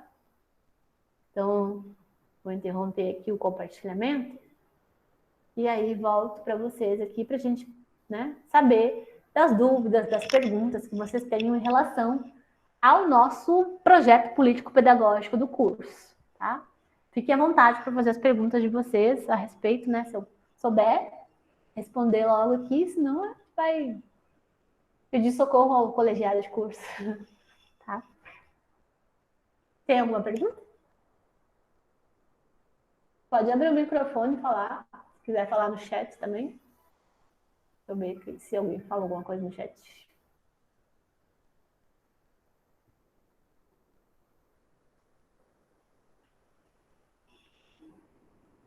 Nenhuma pergunta? Nenhuma dúvida com relação ao PPC do curso, a matriz curricular? Tá tudo tranquilo? Com relação ao artigo, com relação a... Miriam, quer falar alguma coisa? Não, professora. Os alunos estão mandando no chat. Se tem alguma estimativa a respeito da aula presencial voltar e qual é a diferença entre artigo e monografia. Certo. Eu estou vendo agora aqui. Então, eu estou ouvindo meu eco. Então, se tem alguma estimativa, né? Assim, gente, o calendário desse semestre, né, de 2020/1, ele está previsto até março, né? Vai do dia 5 de outubro até fevereiro, as aulas teóricas, né, que essas disciplinas que a gente está tendo, e de fevereiro a março, finalzinho lá, os últimos 30 dias, para alguma disciplina prática que está tendo, por exemplo, laboratório, tem matriculados, mas não tem aula, porque não pode ainda a questão do presencial, né? Então, existe na universidade um comitê chamado Comitê da Covid, e é uma decisão do Conselho Universitário, né, de manter esse calendário, pelo menos até o ano que vem, dessa modalidade de ensino remoto. A gente sabe que está sendo difícil para todo mundo, tanto para o professor quanto para o aluno, a gente sabe que nossos meios tecnológicos não são os melhores. Vejam bem, eu, coordenadora de curso, não consigo falar com vocês pelo AVA, assim, né, numa modalidade dessa aqui de encontro síncrono, como eles chamam, né, em tempo real. Por quê? Porque eu não tenho nenhuma disciplina com vocês. Então, o sistema não prevê isso. Aí eu tive que usar esse recurso do Google Meet, né? E, assim, os professores que estão tendo aula, não sei como é que está sendo as aulas de vocês, quer dizer, até sei onde eu vi a questão da professora Adelina, né? Mas muitos que estão dando aula no ensino remoto pelo AVA, de manhã não está tendo tanto problema, mas à noite o sistema trava, os alunos não conseguem entrar, o professor não consegue dar aula, né? Então tem que ter o plano B. Eu mesma, eu dou aula de manhã, eu tenho 2 turmas. Aí eu tenho gravados minhas aulas, né? No Loom, que é um outro aplicativo, e deixo gravado para o aluno assistir depois, porque às vezes ele não consegue entrar, e aí pelo menos ele tem a gravação para assistir depois. Estou pedindo a todos os professores que façam gravação das suas aulas, né? Que na medida do possível, né? Porque tem muito professor que não gosta assim, de se expor, né? De colocar lá sua gravação de público e tal. Não vejo muito por quê, mas, né? É de cada um. Não quer fazer o quê? Mas, assim, para o aluno facilita, né? Eu acredito que facilita. Agora, não existe previsão do ensino voltar presencial, pelo menos não até março, né? Não sei depois de março, porque a gente está todo mundo nessa expectativa de vacina, né? E, assim, o problema da universidade, a gente sabe que alguns lugares já voltaram, né? Mas o problema da universidade aqui, Rondonópolis, é que tem gente que vem de todo o país, né? De vários lugares. E aí é muita gente, e sem falar na questão dos professores, né? Nossos professores, todo mundo, assim, todo mundo não, mas a grande maioria tem idade, tem comorbidades. Então, se um professor ou outro começa a ter Covid, né? E já teve alguns que mesmo sem ter aula já tiveram a Covid, ou estão tendo, né? Imagina, a gente vai ficar sem professor, né?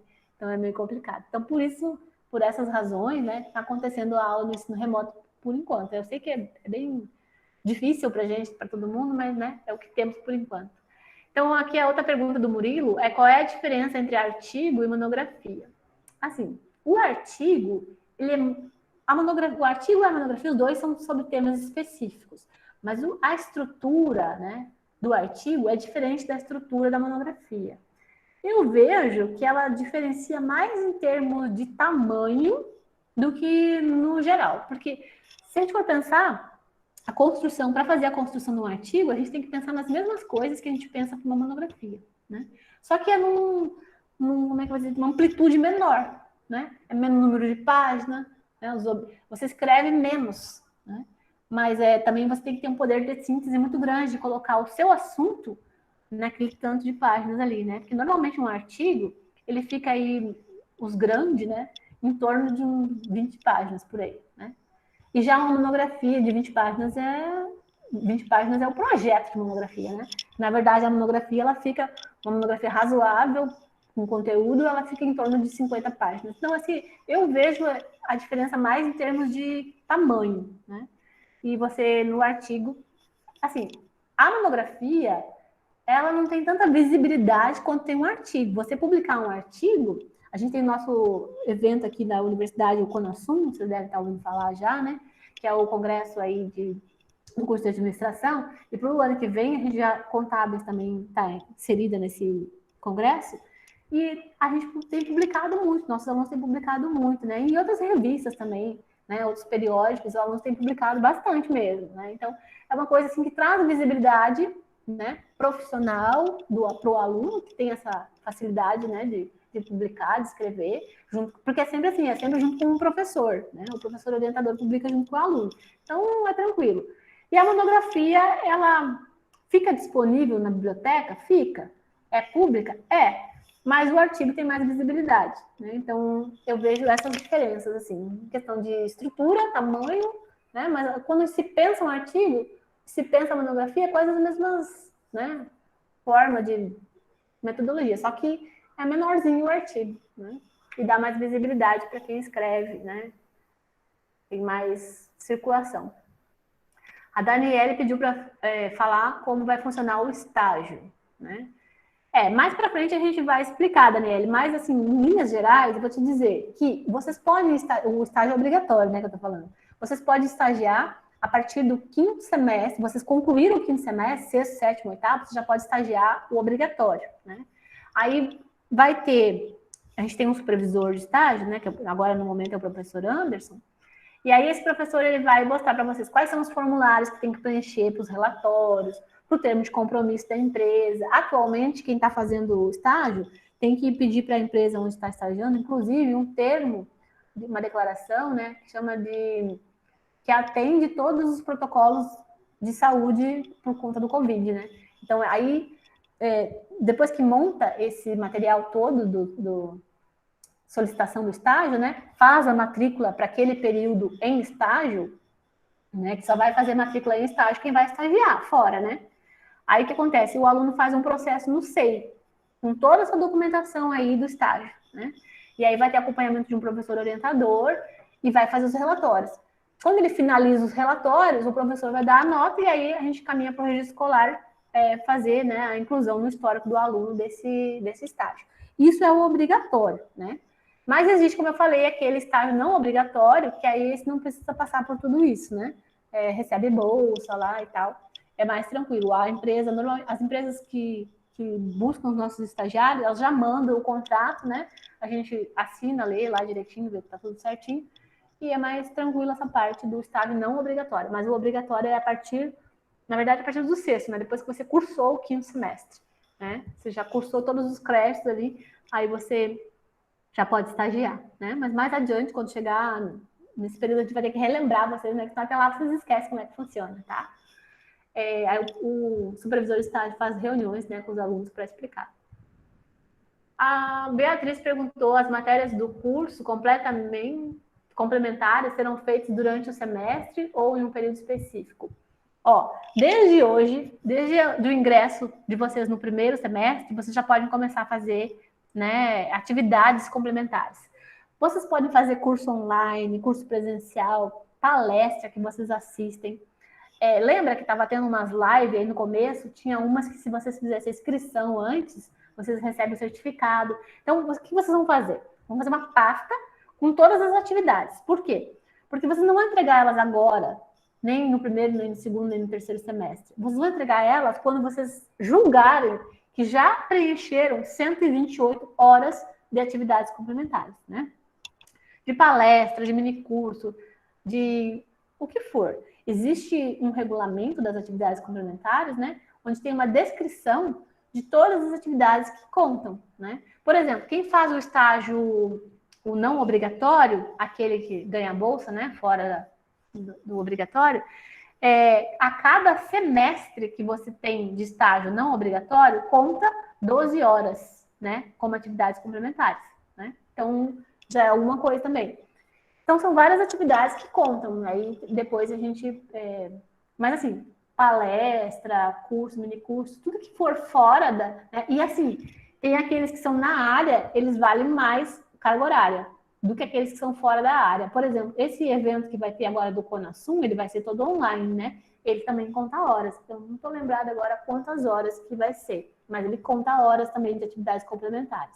Se alguém publica um artigo... conta horas, tudo conta horas, né? Tudo conta horas. Tudo que vocês fizerem de atividades assim acadêmicas, né? Fora da sala de aula, conta horas. Vocês vão participar de um projeto de extensão, conta horas. Vocês vão fazer uma monitoria, conta horas. Né?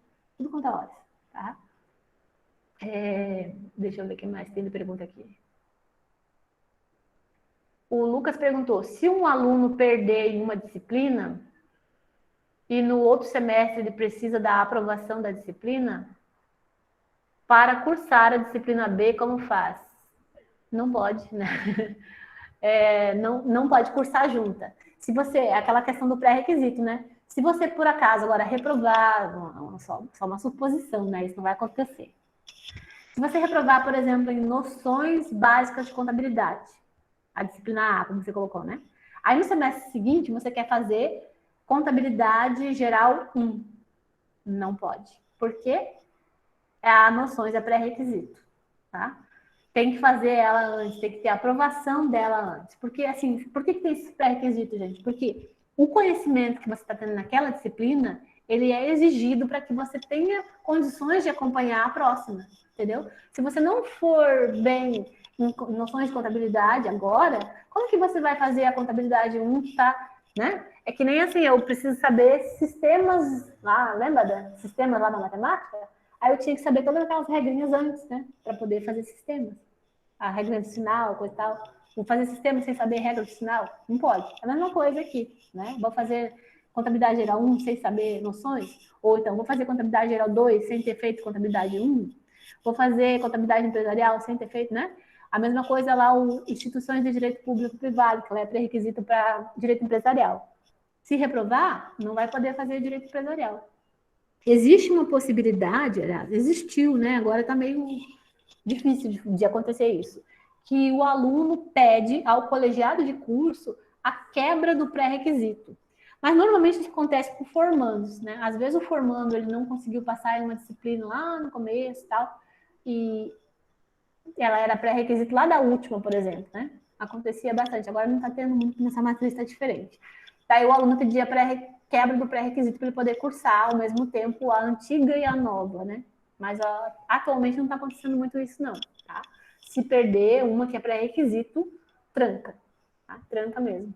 Aí vai ter que fazer o pré-requisito para depois fazer. Aí começa aquela situação, que às vezes o horário não bate, né? É bem chato. A Gisele falou, né? Então, até março as aulas presenciais não voltam. Não voltam. Até março não voltam. Eu fiquei assim pensando, se por acaso esse ensino remoto fosse um desastre, né? Mas não está sendo, o pessoal está se adaptando, né? Está se adequando a essa situação. Eu pensei que se fosse um desastre, de repente voltaria o presencial, mas acho que não vai voltar, não.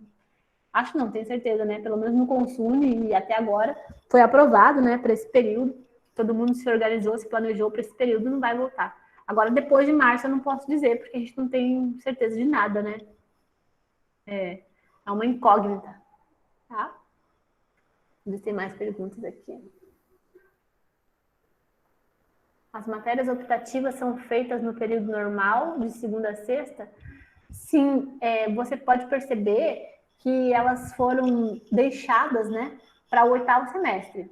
Então, lá dentro do 8º semestre, existe a janela, né, de carga horária para que você possa fazer essas disciplinas. Elas entram juntas ali. Mas nada impede que o aluno queira fazer antes, não tendo pré-requisito, não sendo uma disciplina, né, que atrapalha a vida da pessoa. Inclusive, assim, na universidade, a gente tem cursos, que agora a gente está no remoto, né? Mas a gente tem curso de manhã, e vocês que são da noite, né? A gente tem curso de manhã, não só de contábeis, mas tem de administração. A gente tem curso à tarde, né? Tem umas engenharia, alguns cursos que às vezes a própria matemática mesmo, às vezes o aluno quer fazer alguma disciplina nesses outros cursos, como optativa, né? Só tem que ver se está dentro daquela... como é que eu vou te dizer? No PPC, existe um elenco de disciplinas, um monte mesmo, né? Tem várias disciplinas que vocês podem fazer em outros cursos que vai contar como optativa, tá? Professora, Sim? eu só não entendi como que vai funcionar essa questão de aprovação desse nosso semestre. Como que vai contar nota, presença e tudo mais? Assim, a presença vai contar da seguinte forma.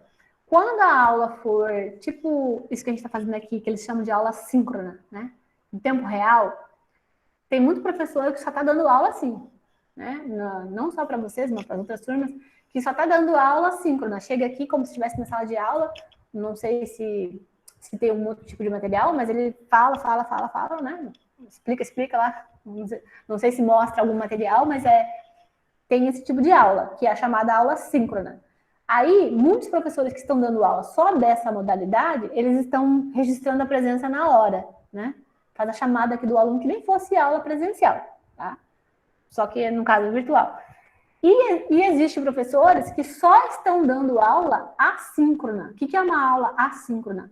Ele posta material lá no AVA, ele deixa a aula gravada no AVA, e como é que ele sabe o aluno que frequentou ou não frequentou? Como é que ele vai dar presença ou falta? O AVA, ele emite um relatório para a gente, dizendo, por exemplo, se eu dei uma atividade ontem, um exercício, quem foram os alunos que acessaram aquele exercício? Se eu dei um texto para ler, quem são os alunos que acessaram aquele texto para ler? Entendeu? Se o aluno leu mesmo, não sei, mas o AVA vai dizer que ele acessou, né? E por quanto tempo ele acessou. Aí o AVA dá esse relatório. Então, quando a aula é assíncrona, dessa natureza, o professor marca a presença para o aluno por conta desses relatórios. lá no diário de classe, né? Ele vai colocar ontem, né? Dia 19, exercício tal, os alunos que têm presença, que compareceram, que fizeram, né, o exercício. Eu mesma, nas minhas aulas que eu dou desse tipo de atividade, por exemplo, né? Eu tenho aula toda sexta-feira. Então, eu dou um prazo para o aluno até a próxima sexta-feira.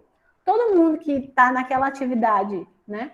Nesse período, de sexta a sexta, tem presença na disciplina naquele horário, né, naquele dia, naquela atividade. Em alguns momentos eu dou aula como assim, a gente está falando aqui, síncrona, né? Tempo real. Aí eu faço a chamada, ou mesmo fica o registro ali, eu também posso pegar pelo registro, né? Mas as presenças são marcadas dessa forma. As provas, como que são feitas as provas? Existe a possibilidade de fazer prova também pelo AVA. Eu mesma já fiz alguns questionários até para testar os alunos, como é que eles vão se acostumando, né, com a ferramenta, mas existe a possibilidade de você fazer a prova. A gente elabora uma prova com questões objetivas ou mesmo subjetivas, né, e coloca lá com um tempo para o aluno responder.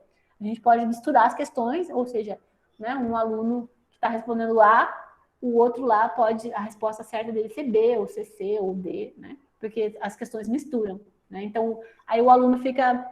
A gente controla o tempo, né? Quanto mais ou menos o tempo, assim, 20 minutos, 30 minutos, depende da prova, né? Se a prova exige cálculo e tudo mais, quanto tempo vai levar a prova. Mas dá para fazer prova também pelo AVA. Tem professor que não vai fazer prova pelo AVA, que vai pedir para vocês entregarem um trabalho. Na aula passada, quando teve o 2020/3, né? Não era obrigatório para todos os professores oferecerem a disciplina, então era optativo. Quem quisesse oferecer, oferecia. Eu ofereci para eu saber como é que funcionava esse negócio, né? E aí eu lembro que os alunos não estavam habituados com essa questão de prova online, era tudo muito novo. Então eu fiz uns exercícios, fiz trabalho com eles, fiz até trabalho de grupo com eles, né?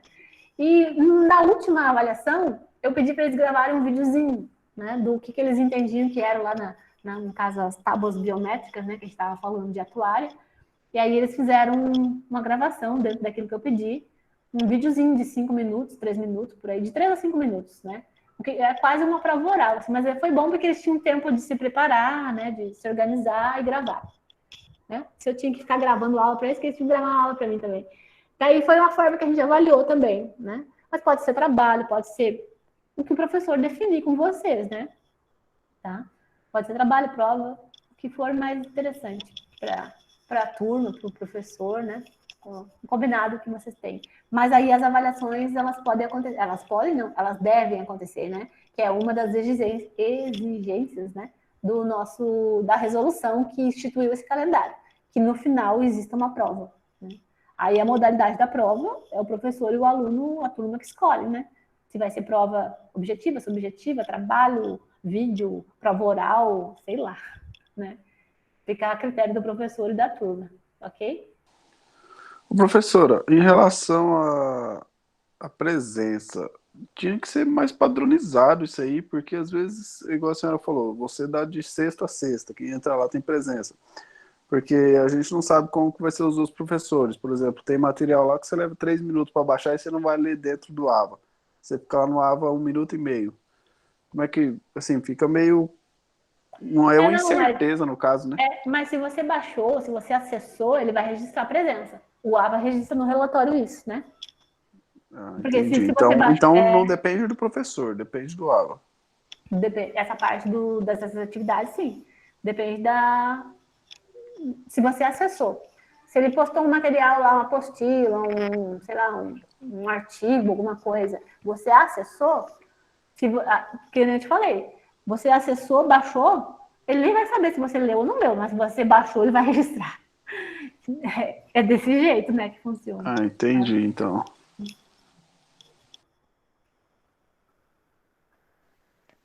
Uma dúvida, professora. Sim. Algumas aulas de alguns professores são aulas síncronas, né?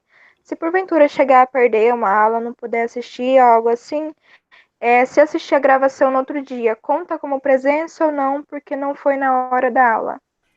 Então, aí você tem que ver com cada professor. Por quê? Isso é uma prerrogativa do professor. Como eu falei, tem uns que estão dando só aula síncrona, só essa aula em tempo real. Aí ele faz a chamada na hora. Então, se ele faz a chamada na hora, mesmo que ele... Esses aí normalmente nem estão deixando gravação. Mas mesmo que deixar a gravação, aí vai depender do professor, né? Se ele vai considerar, ele vai combinar com a turma, né? Se ele vai considerar isso, o acesso à gravação como uma presença, né? Apesar de que o AVA, ele mostra isso no relatório, o professor vai ter essa informação, né? Que o aluno acessou a aula gravada. Então, assim, ele pode querer que você assista a sua aula dele presencial. Porque tem professor que está assim, eu estou aqui explicando e tem meia dúzia de alunos. Não, eu quero que todos estejam aqui. Então, eu vou dar minha aula e vou fazer presença, chamada como se fosse tempo real, né? É questionável, sabe? Porque eu estava até conversando com um professor nosso da área do direito e ele estava dizendo assim, se o ensino é remoto, por que a presença é exigida, né? Mas, se foi um combinado entre o aluno e o professor no começo da disciplina, aí é, né, critério, norma do professor. Como ficou a resolução, deixou isso a critério do professor, deixou a critério do professor tanto da aula só síncrona, ou só assíncrona, ou as duas misturadas, né? Dou uma aula assíncrona, explico, falo, tiro dúvidas. Aí depois coloco o material, deixo uma aula gravada, uns vídeos gravados, 2 exercícios, né? Pode ser desse jeito. Eu já acho bom assim mesmo, a mistura, né?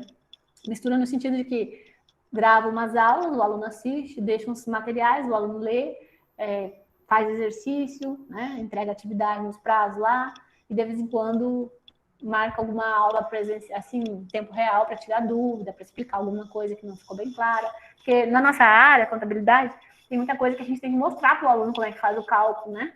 E aí, se deixar só gravado, a não ser que seja muito bom nessa parte de, né, explicar lá. Tem uns vídeos que são muito bons, assim, bem autoexplicativos, mas eu mesma não domino ainda tudo isso, então eu não consigo, né? Mesmo no Excel, assim, eu tenho que mostrar para o aluno, e o aluno fica com dúvida. Cálculo sempre gera dúvida, né? Então, depende muito de cada professor, né? Uns alunos também estavam reclamando da situação de que muitos professores estão usando o AVA, outros estão usando o Google Meet, outros estão usando o Zoom, ou seja, não tem uma padronização. E isso também foi uma coisa que a resolução ela deixou como opção do professor, porque assim, muitos professores têm familiaridade e conseguem trabalhar com o Google Meet, outros não conhecem, não sabem como é que funciona, estão mais acostumados com o Zoom, outros com o próprio AVA, né? E tudo depende a critério do professor, né? E de combinar com a turma também, né? Porque se o aluno está tendo muita dificuldade, assim, a regra da universidade, né, na resolução é que tudo seja registrado no AVA. Por exemplo, se eu fosse professora da disciplina de vocês e eu estivesse dando essa aula aqui no Google Meet, eu teria que ter registrado lá no AVA que hoje, nesse horário, eu estou dando essa aula no Google Meet, colocar o link que foi feito, né? E se eu estou gravando aqui, eu tenho que deixar a gravação disponível em algum lugar e deixar lá no AVA a informação que a gravação vai estar disponível em tal lugar. Entendeu? Então, tudo tem que passar pelo AVA. O diário tem que estar registrando que tal dia, tal horário aconteceu essa aula dessa forma, né? Essa é a exigência, mas eles não exigem que só use o BBB, que é aquele do AVA, né? Ou que só use o Meet, ou que não use determinado. Não, é tudo. Eu acho que é porque, assim, como é tudo muito novo, né? E os recursos, o BBB às vezes falha mesmo que não consegue dar aula. Eu nem sei hoje como é que está sendo a noite, porque todas as noites tem problema com esse BBB. Todas as noites os professores não conseguem dar aula, uns conseguem, outros não. Eu não sei se é por conta da quantidade de acesso, né? Ou a internet às vezes da casa da gente não é a mesma que da universidade, né? Então, às vezes pode ser isso também, né? Então, tem essas situações aí. Ô, professora, Sim. eu queria fazer uma pergunta. Aqueles materiais que o professor deixa lá no AVA, eles vão ficar lá registrado durante o semestre ou eles, em determinado prazo, eles chegam a desaparecer, sim ou não?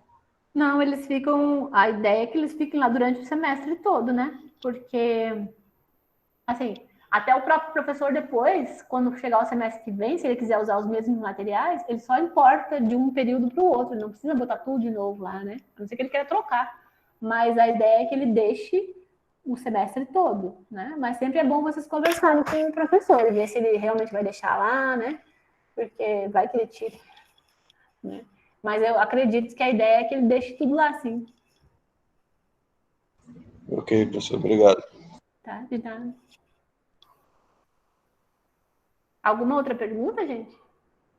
Qual a porcentagem? O Lucas, né? Tá perguntando qual a porcentagem de perder por falta. Assim, gente, tanto no presencial quanto nesse ensino remoto, né? Você tem que ter 75% de presença, tá? Ou seja, a porcentagem, então, né, de perder por falta é quando você supera os 25%. Até 25% está no limite ali, né? Acima disso, aí você está reprovado por falta.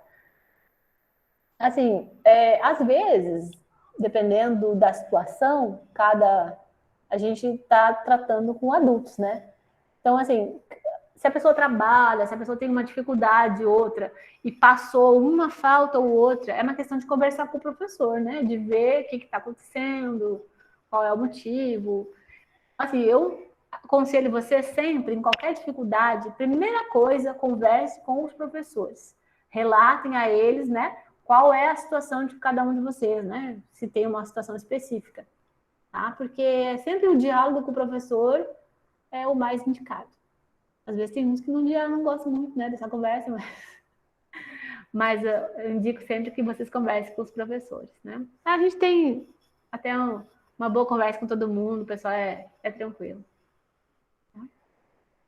Alguma outra pergunta, gente?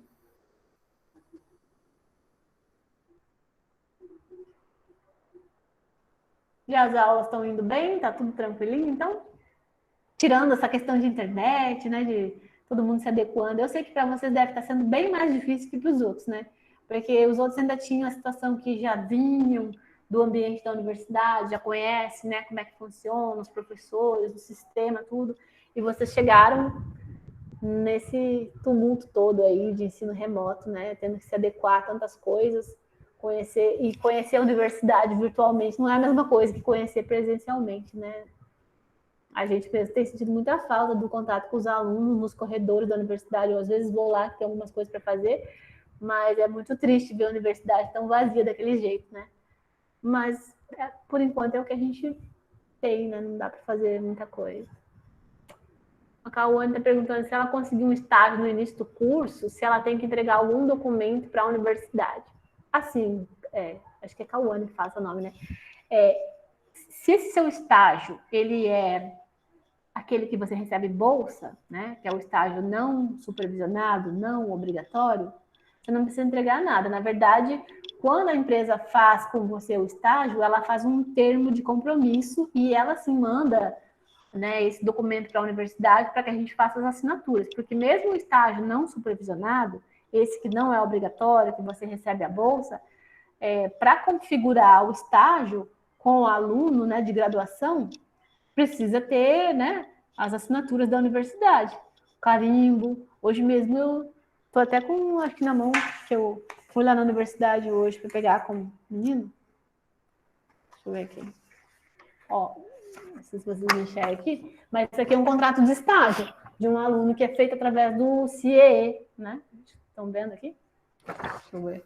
Vou botar minha cara ali, peraí. Olha, né? Esse é um contrato de estágio do CIE, aí tem todas as instruções aqui, o termo de compromisso que chama, né? O aluno, o que ele vai fazer, aí tem uma partezinha que fala assim o plano de trabalho, né? O que o aluno vai fazer? Ó, plano de atividades. Ele vai, vamos ver esse aqui, o que ele vai fazer? Auxiliar a análise de documentos contábeis, auxiliar a conferir documentos, auxiliar na análise dos relatórios diversos, né? Esse menino vai fazer isso. Ou seja, ele está estagiando na área contábil. Né? Então, assim, não vai um professor lá ver o que ele está fazendo, porque é uma entidade que é uma intermediária, que é o CIE, né? E é um estágio não obrigatório. Agora, se fosse um estágio obrigatório, aí sim, né? O aluno tem que montar um processo no SEI, trazer toda a documentação, que é um monte de formulário que tem que preencher de cadastro, de quem é o orientador, o que está fazendo na empresa, quais são as atividades. Tem até um plano, né, de atividades, um cronogramazinho dizendo o que ele está fazendo lá. Aí sim precisa bastante documento. Mas se for só o estágio não obrigatório, é só esse termo aqui. O aluno traz o termo, a gente assina, verifica, né, se está tudo certinho, põe o nosso carimbo e ele leva para a empresa, né? Porque a lei do estágio ela é muito clara, né? O aluno tem que estagiar, ter todo esse controle aqui, mesmo não obrigatório. Só que o obrigatório é bem mais rigoroso, né? Certinho? Eu espero ter dado uma noção. Pode falar. Em questão do artigo, em algum momento vai ser explicado mais detalhadamente para nós em aula? Sim, na verdade, a disciplina que explica essa questão do artigo para vocês é aquela que eu falei, Técnicas de Projeto de Pesquisa 1, né? Tem também vocês vão ter antes, acho que é no terceiro semestre, agora não lembro, acho que é o terceiro semestre. Vocês vão ter a disciplina de metodologia da pesquisa científica, né? Que também vai abordar a questão do artigo, ou seja, né? Vai dar as diretrizes para vocês de como que se elabora um artigo científico, né? Tá? Então, assim, o que você tem até o sétimo, né? E o importante é assim, vocês estão começando agora, mas mesmo começando agora, vocês já têm algumas áreas que vocês já podem pensar. O que eu estou mais inclinado, assim, né? Eu gosto mais da área fiscal, eu gosto mais da trabalhista, eu tenho mais, né? Porque quem for escolher o contábil já tem uma noçãozinha, assim, do que é o curso. Aí vai conhecendo as disciplinas, eu gosto mais da área do direito, né? Vai encontrando as disciplinas e vai se identificando. Então, assim, o artigo é interessante que vocês façam numa área, numa temática que vocês estão se identificando mais, né? Ou que vocês trabalham, né? Fazem um estudo de caso, né? Faz alguma coisa assim que vocês já têm uma certa vivência, ou pelo menos uma afinidade, né? E aí, o interessante também é vocês irem lendo, para vocês que querem escrever artigo, eu lembro assim que o professor sempre fala, a melhor coisa para quem quer escrever artigo é ler artigo. Né? Existem muitas revistas da área contábil que elas são online e elas são gratuitas, está ali aberto para todo mundo. Os congressos, a mesma coisa, existem os análises dos congressos, né? Agora, aqui bem pertinho da gente, o CONASUM, que é esse congresso que tanto alunos da contabilidade, quanto da administração, quanto da economia, encaminham artigos para esse CONASUM. Tem as edições anteriores, vocês podem entrar lá na página e pesquisar, né? Os artigos que foram publicados, como é que temas eram esses, né? Tem a parte ambiental, tem a parte... Deixa eu ver o que mais. Nossa, tem N assuntos que vocês podem discutir em artigos, né? Então, é bom vocês irem lendo artigos, porque o artigo é sempre uma coisa muito atual, né? Os congressos, eles trazem coisas muito atuais. Então, assim, quais são os temas da moda, a gente diz assim, né? Quais são os temas que agora está se falando em contabilidade? Então, esses temas são interessantes para vocês escreverem artigos. Né? E começa a ler assuntos... Professora, só assim, eu achei, assim, na minha opinião, achei que parece que tem que submeter o artigo até o 7º semestre. E a matéria que, vamos supor assim, ensina a fazer o artigo é no 6º, não é muito em cima, não? É que, na verdade, o que acontece é que agora a gente está tendo aula remota, né? Mas no ensino presencial, os professores mesmos já vão identificando os alunos na sala de aula, vendo as potencialidades, né? E o próprio aluno vai se identificando com o professor e aí já vai pensando em um artigo. E aí o professor já vai conduzindo o aluno para aquilo ali, né? E quando chega, como eu falei, metodologia, eu não estou lembrada aqui agora que eu tirei a matriz ali, mas me parece que é no 3º semestre. Já vai te dar uma noção, né, do que é. E aí você já vai amadurecendo, que no 6º, na verdade, o que acontece no 6º? No 6º, você vai formatar ele bonitinho, tudo que precisa, né? Vai escolher qual é a revista que você vai encaminhar, dá tempo tranquilo. Né? Tem gente, teve aluno, não, acho que foi semestre passado, que eles escreveram artigo no 1º semestre. Né? Eles submeteram e aprovaram o artigo no 1º semestre. Aí o menino, ele fez com um professor de português, ele fez um artigo, não lembro agora qual que era o tema dele, mas ele submeteu um artigo no 1º semestre, né? Uma coisa interessante. Quer ver um assunto que o pessoal está começando a gostar de escrever? Sobre o próprio ensino remoto, né? Como que está sendo na visão do aluno essa questão do ensino remoto? Quais as dificuldades, né? É um artigo que tem a ver com educação superior. E é um tema relevante, que pode ser publicado, sim. Vai surgir um monte de artigo desse assunto, né? Mas é uma possibilidade. Né? Então, assim, há condições, acaba não sendo em cima, porque assim, você vai submeter, você não vai ter que aprovar. Né? Aprovar, se aprovar, fica dispensado da monografia. Se não aprovar e você escolher o artigo, a única coisa que vai ser, você vai ter que defender seu artigo na banca. né? Explicar por que você está escrevendo aquele artigo, receber. Porque assim, gente, às vezes a gente fica assustado com o negócio de banca, né? Mas a banca é um momento muito esperado por quem escreve. Por quê? Porque na banca não é para te ferrar, como a gente diz, né? É para te dar contribuições. São 3 professores que vão estar lá dizendo assim, ó, você escreveu tal coisa aqui, eu acredito, pela minha experiência, pelo meu conhecimento, que você podia ter feito assim, assim, assim. Aí você vai ter suas contribuições para o artigo, ou seja, vai melhorar seu artigo. Talvez você chegar no 7º e ainda não aprovou um artigo, depois da banca você vai aprovar seu artigo, porque a banca contribuiu com outras, imagina, 3 visões de professores, né, que vão ter sobre seu artigo, sobre seu tema. Né? Às vezes o professor que está orientando não pensou daquele jeito, né? E outra, o artigo vocês podem escrever em dupla, tem mais essa facilidade ainda, né? Então, assim, é bom demais. Com certeza vai sair muitos artigos aí, tenho certeza. Né? Pro, Sim, pode falar. então o artigo necessariamente não seria só sobre o que a gente está estudando na faculdade, no nosso curso? Assim, o artigo, ele é sobre as áreas, as grandes áreas da contabilidade, né?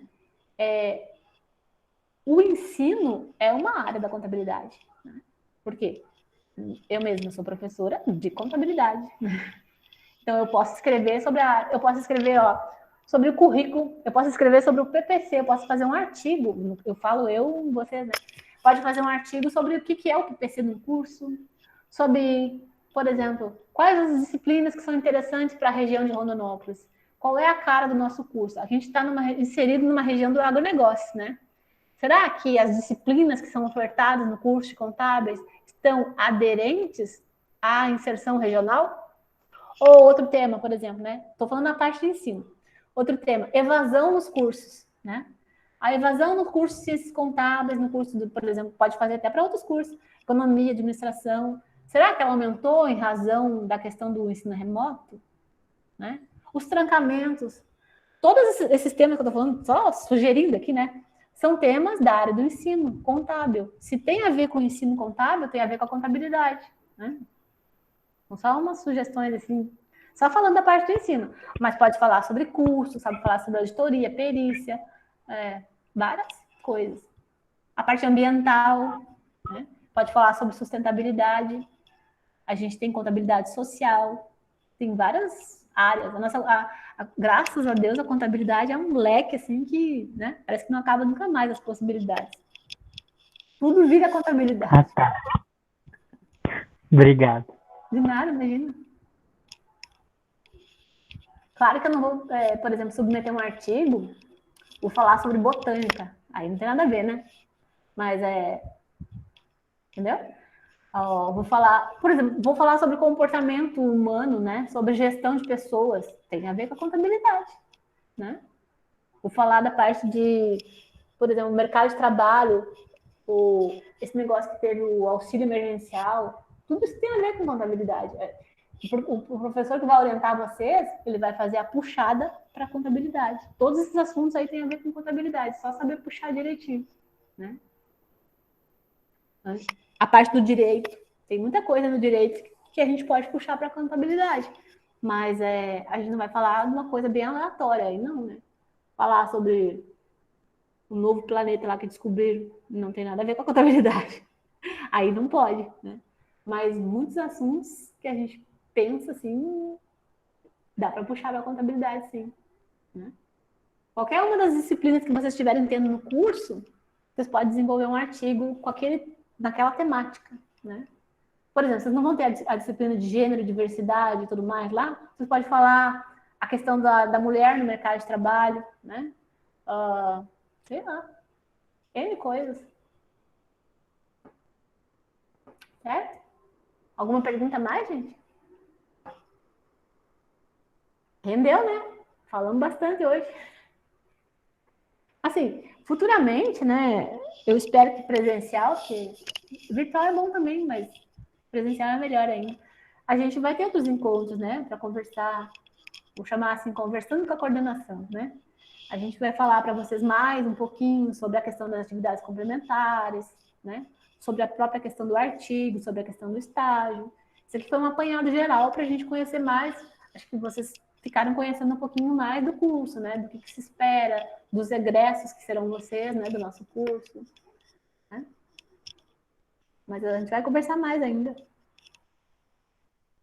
Certo? Mais alguma pergunta? Eu vou encerrar nossa gravação aqui, então. E aí, depois eu disponibilizo para vocês ali no link, no grupo, né? Qual vai ser o link onde vai ficar disponível.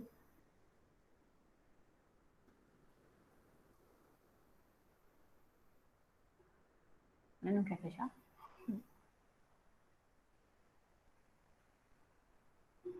Aqui, achei a bolinha. Interromper gravação.